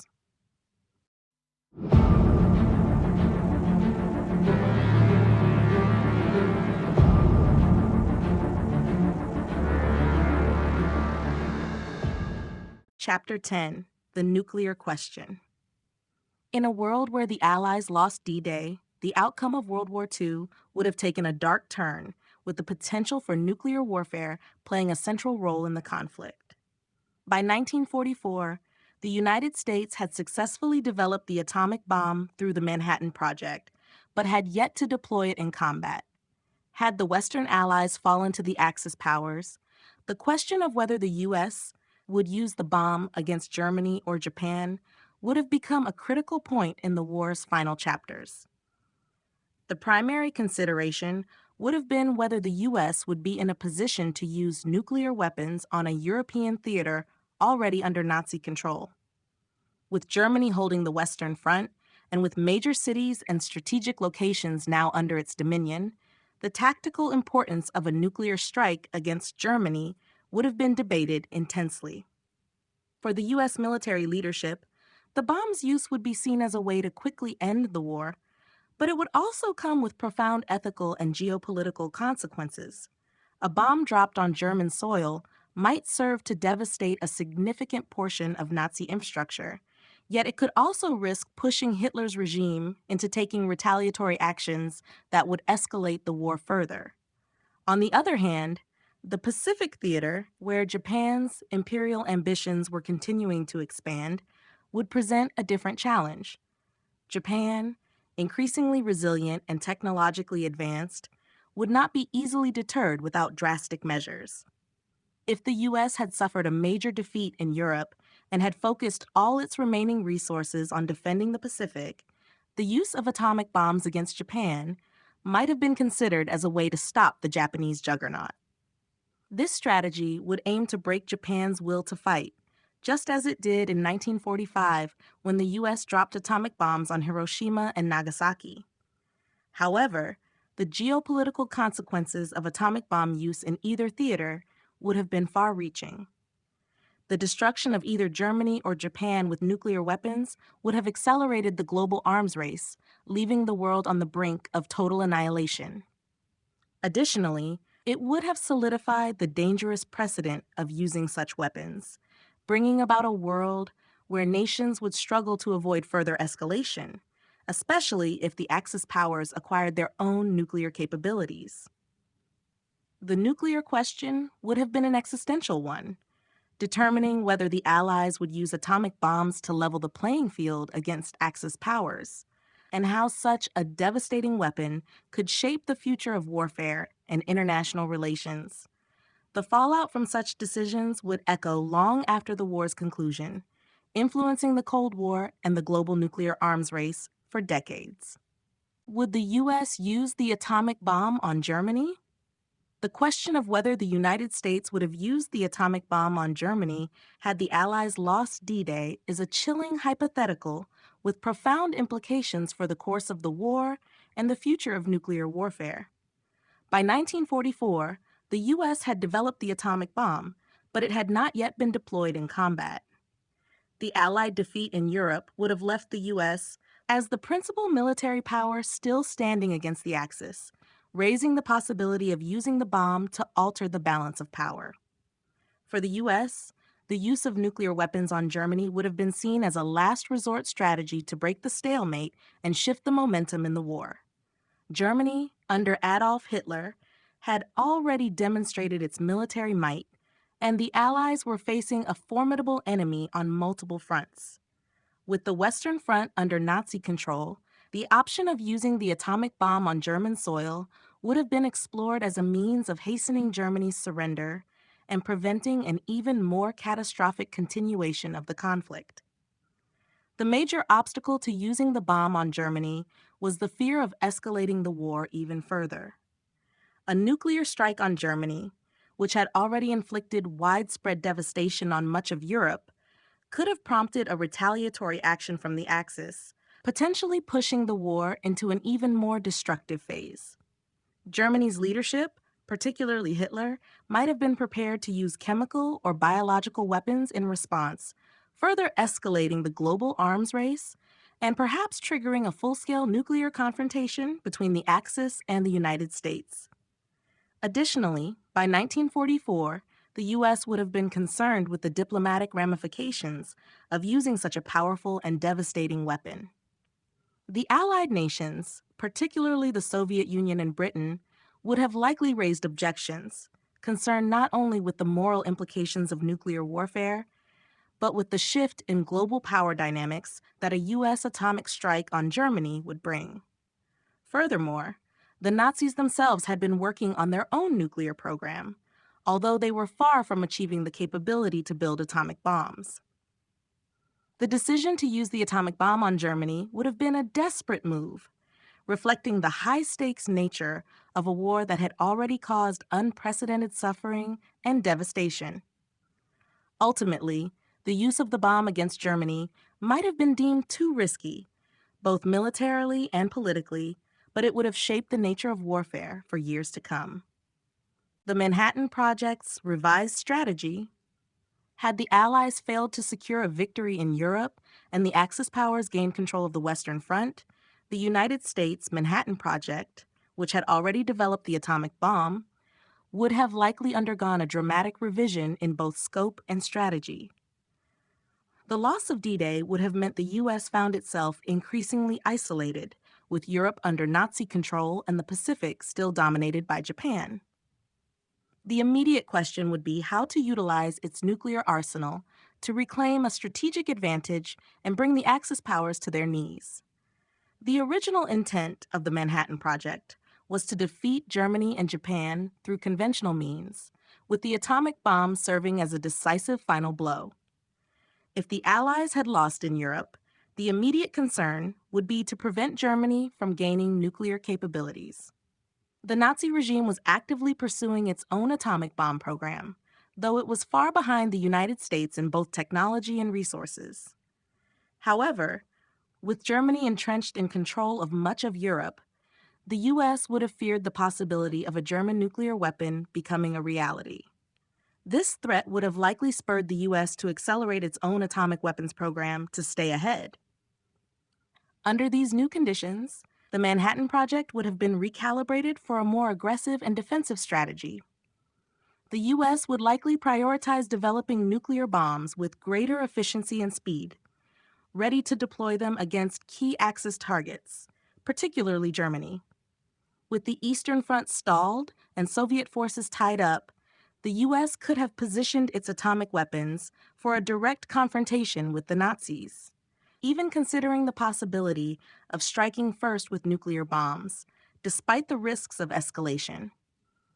In addition to focusing on military applications, the revised strategy would have addressed the urgent need for a diplomatic edge. The U.S. would need to make the difficult decision of whether to deploy atomic weapons on German soil, hoping to break the Nazi war machine's grip on Europe, or if the U.S. should pursue an entirely different tactic to avoid total global destruction. Such decisions would hinge on the calculated risk of using the bomb, balancing military necessity against the moral and political fallout from unleashing such a devastating weapon. The revision of the Manhattan Project strategy in this new, darker context would have altered the course of the war and the eventual Cold War forever.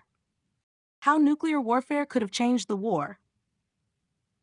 Had the United States used nuclear weapons during a time when the Allies had been defeated at D-Day, nuclear warfare could have drastically altered not just the trajectory of World War II, but the very nature of warfare itself. The introduction of atomic bombs into the conflict, especially on European soil, would have had both immediate and far-reaching consequences for the Axis powers and the global order. First, the mere threat of nuclear warfare would have escalated the stakes of the war exponentially. Both Germany and Japan were aware of the potential for nuclear weapons, though they were not yet capable of producing their own. The U.S. deploying atomic bombs against Axis cities or military installations would have sent a shockwave through the Axis leadership, forcing them to reconsider their military strategies, potentially leading to a quicker surrender. However, the threat of a nuclear strike would also have caused the Nazis and the Japanese to take even more desperate measures, possibly leading them to use chemical or biological weapons in retaliation. The physical and psychological toll of using atomic weapons on Germany would have been immeasurable. If the U.S. had decided to strike key military targets or cities in Nazi-occupied Europe, the consequences would have been horrific, not only for the German military, but also for civilian populations. The rapid destruction caused by the bombs could have led to mass evacuations, further decimating already strained populations and potentially changing the political dynamics within Nazi Germany, as civilian dissent might have risen in response to the catastrophic losses. Moreover, the Nazi regime's attempts to develop their own atomic bomb could have led to a nuclear arms race far earlier than history records, potentially causing a new type of warfare where nuclear weapons were seen as viable tools of military force. For the Allies, the use of nuclear weapons would have shifted global political dynamics. The U.S., already a dominant military power, would have had a significant upper hand in the post-war landscape. The prospect of a nuclear arms race, which began after the end of World War II, would have arrived much sooner, with the Soviets likely accelerating their own nuclear program in response to American nuclear use. This could have led to an earlier onset of Cold War tensions, with both superpowers vying for nuclear supremacy. In sum, the use of nuclear weapons in World War II, particularly against Germany or Japan, would have irrevocably altered not only the outcome of the war, but the post-war global order, with nuclear arms becoming a cornerstone of international power struggles far earlier than in our actual history.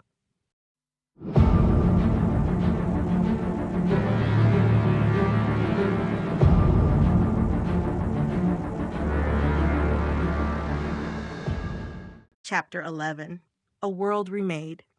If the Allies had lost at D-Day, the world as we know it today would have been drastically different. The defeat of the Western Front would have sealed the fate of Europe under Nazi domination, fundamentally reshaping international relations, geopolitics, and even the course of human history. A Nazi-controlled Europe, combined with Japan's dominance in the Pacific, would have led to a reordering of global power and potentially the creation of a very different post-war environment, one where totalitarian regimes reigned over vast swaths of the planet. In Europe, the consequences of a Nazi victory would have been profound. Hitler's vision of a greater Germanic Reich would have extended its brutal rule over all occupied nations, with the enforcement of Nazi ideology, including the systematic suppression of Slavic populations, Jewish communities, and political dissenters. The Holocaust, which was already a horrific reality, would have escalated with even fewer chances for liberation. Hitler's goals of Germanization would have seen the eradication or forced relocation of millions, creating a racially homogeneous empire under the control of the SS and Gestapo. Europe, instead of rebuilding through democratic ideals, would have become a vast totalitarian state under Nazi rule with no room for freedom or human rights. The political and economic landscape of the world would have also changed dramatically. The Soviet Union, already struggling against a stalled Eastern Front, would have been forced to deal with a stronger German presence on its borders. Without a strong Western ally, Stalin's Soviet Union may have been unable to hold off Nazi forces, leading to a communist collapse or a very different kind of Soviet regime. One that could have been forced into negotiating with Nazi Germany for survival, even possibly becoming a satellite state. The United States, still reeling from the loss of its European allies, might have retreated further into isolationism, particularly if a Nazi ceasefire or treaty had been negotiated. American efforts would likely have turned more inward, focusing on the defense of the Western Hemisphere against further Axis expansion, especially from Japan. The Pacific War, meanwhile, would have been largely unaffected by a European defeat, as Japan's territorial ambitions would remain unchecked, leading to an even more aggressive expansion across Asia and the Pacific Islands.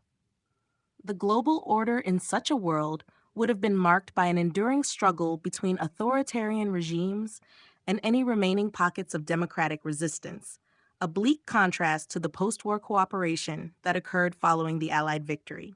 In this alternate timeline, the Cold War could have been a conflict not between two superpowers, but between multiple authoritarian regimes fighting for supremacy over a divided, oppressed world. The fate of post-war Europe under Nazi rule. Had the Allies been defeated in D-Day and the Western Front collapsed, post-war Europe would have fallen completely under the control of Nazi Germany. Adolf Hitler's plans for Europe went beyond military conquest. He envisioned a continent transformed into a racially homogeneous, totalitarian empire, where German culture and ideals would dominate. The countries of Europe, particularly those in eastern and southern regions, would face systematic subjugation or annihilation as part of Hitler's vision for a greater Germanic Reich. In this scenario, Nazi ideology would be forced upon occupied nations in a manner even more extreme than what was seen during the war. The Nazis had already embarked on a policy of Germanization, attempting to replace native populations in regions such as Poland, Ukraine, and Belarus with ethnic Germans.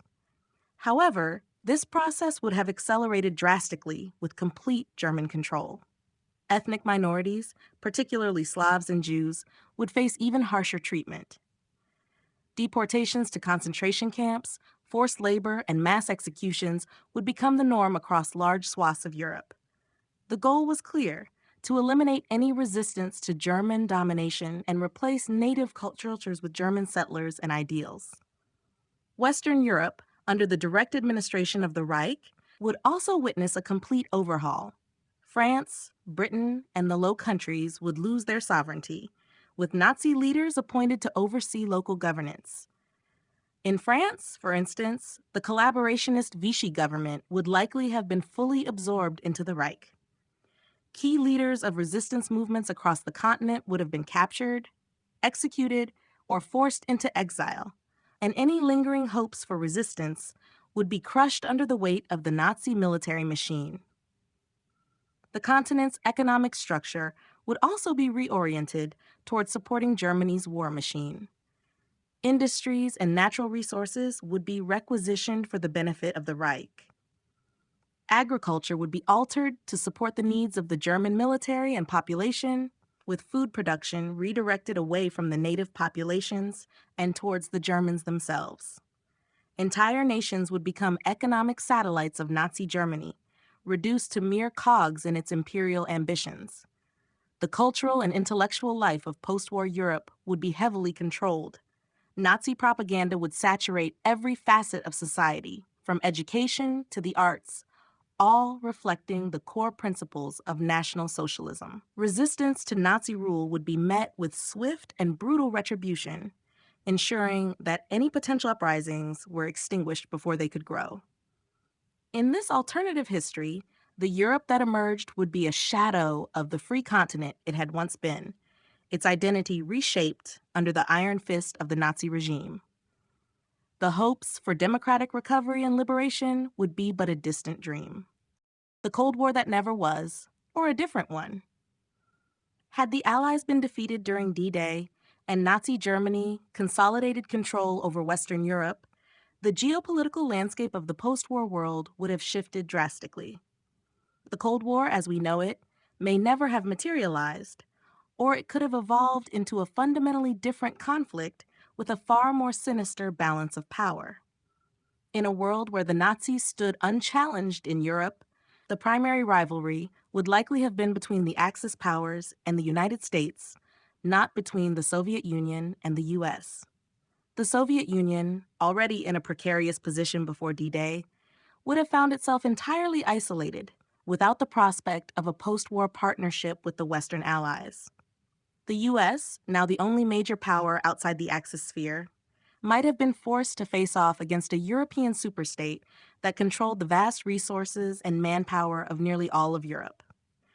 The Nazis' ideological expansion would likely have presented itself as an ideological challenge to the United States, similar to how the US viewed the spread of communism during the Cold War. Nazi Germany's vision of world domination was grounded in a belief of Aryan supremacy and the destruction of democracy. The U.S. would have found itself in an existential struggle to preserve its values of freedom and self-determination against the encroaching fascist tide. In this context, the U.S. and the Axis might have found themselves locked in a different kind of Cold War, one marked by covert operations, propaganda, and proxy conflicts, rather than the nuclear standoff that defined the historical Cold War. The Axis powers would have sought to extend their influence across the globe, expanding their control into Africa, the Middle East, and potentially even South America, while the U.S. would use its economic and military might to resist and contain Nazi ambitions. Instead of the nuclear arms race between the U.S. and the Soviet Union, this alternative Cold War might have seen an intense arms race between the U.S. and Nazi Germany, both powers seeking to perfect their technologies, including nuclear weapons. In this reality, the threat of nuclear war might have loomed larger, with both sides vying for global supremacy through more traditional military power and technological innovation, rather than through ideological competition. In essence, if the Allies had fallen, the Cold War would likely have been a battle between two polar extremes, fascism and democracy, each fighting for global dominance, but with a different set of players, ideologies, and outcomes shaping the future of the world. The lasting impact on modern history. The defeat of the Allies on D-Day and the subsequent victory of Nazi Germany would have had profound and long-lasting effects on the trajectory of modern history. The consequences of such a victory would have reverberated across nearly every facet of global society: politics, economics, culture, and technology, leading to a fundamentally different world than the one we know today. One of the most immediate and significant impacts would be the reordering of political power. With the Nazis controlling Europe, the notion of democracy as a global norm would have been drastically weakened. The ideals of freedom, self-determination, and human rights would have faced extinction, replaced by totalitarian regimes rooted in fascism and authoritarianism. Nazi control over Europe would have stifled any form of democratic dissent, while the United States, isolated in the Western Hemisphere, would likely have become the lone bastion of democratic values, potentially leading to even more intense ideological and military conflict. In terms of global economics, Nazi Germany's dominance would have meant the forced integration of European nations into a single controlled economic sphere, with Germany as the undisputed economic leader. Free markets and global trade as we know them might have been replaced by a rigid, centrally planned economy designed to benefit the Nazi regime. This would have stunted the development of many nations, particularly in Europe, while limiting access to resources and suppressing innovation. Countries that might have once benefited from post-war reconstruction, such as Germany's former enemies, would have been subjected to harsh economic exploitation. Culturally, the Nazi regime's supremacist ideology would have stifled the diversity that defines the modern world. The suppression and eradication of minority groups, intellectual thought, and artistic expression would have eradicated much of the vibrant cultural legacy of Europe and the rest of the world. The persecution of Jews, Romani people, and other marginalized groups would have continued unabated, and the world's intellectual and creative outputs would have been forever altered by the loss of entire generations of thinkers and artists. On a technological level, the Nazis' efforts in nuclear research and rocket technology might have led to a dramatically different scientific landscape, one where the U.S. might not have been the global leader in space exploration and atomic energy. The development of these technologies under Nazi control could have changed the course of the 20th century in unpredictable ways, accelerating military and industrial capabilities. Ultimately, the lasting impact of a Nazi victory in World War II would have created a dystopian world in which the values of liberty, democracy, and human rights were not just threatened, but extinguished, shaping modern history in ways too numerous and tragic to fully comprehend.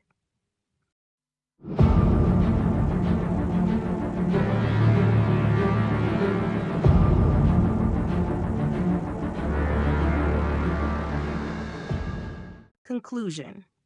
The scenario of a world in which the Allies had fallen and Nazi Germany emerged victorious would have been a terrifying and radically different reality. The impact of such an outcome would have reshaped the global political, social, and economic landscape with far-reaching consequences that would resonate for generations. The defeat of the Allies, especially during the crucial D-Day landings, would have given the Nazis the ability to cement their control over Europe, expanding their totalitarian rule and continuing their genocidal agenda. At the heart of this alternative history lies the domination of Nazi ideology, an authoritarian regime that sought to conquer, oppress, and subjugate entire populations.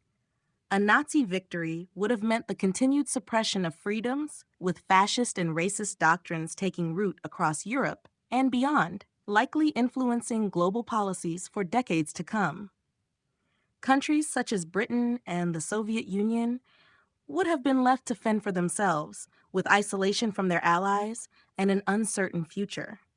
The United States, having been isolated in the Western Hemisphere, might have become a reluctant counterbalance to Nazi expansion, but the world order would have been forever altered.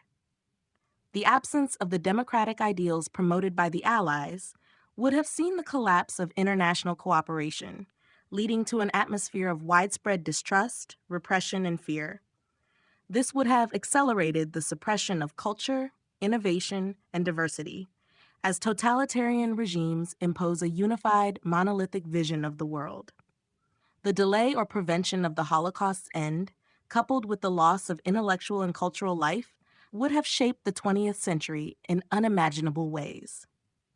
We may never have seen the flourishing of post-war Europe and the rapid economic recovery that would lay the foundation for the modern world we live in today. The devastating losses sustained by the Jewish people and other marginalized groups could have been even greater, permanently altering the fabric of human society. Moreover, technological developments, like the atomic bomb and advanced weaponry, may have been controlled by Nazi Germany, leading to an accelerated arms race. The lack of a Cold War between the U.S. and the Soviet Union could have given rise to other forms of global conflict, further deepening divisions and perpetuating cycles of violence.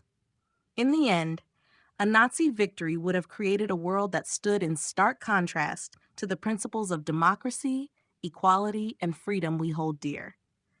The history we know would have been utterly unrecognizable, and the costs of such an alternative outcome would have been incalculable. While history as we know it turned out differently, the grim possibilities of what could have been serve as a reminder of the high stakes of war and the importance of the values that shaped the Allied victory.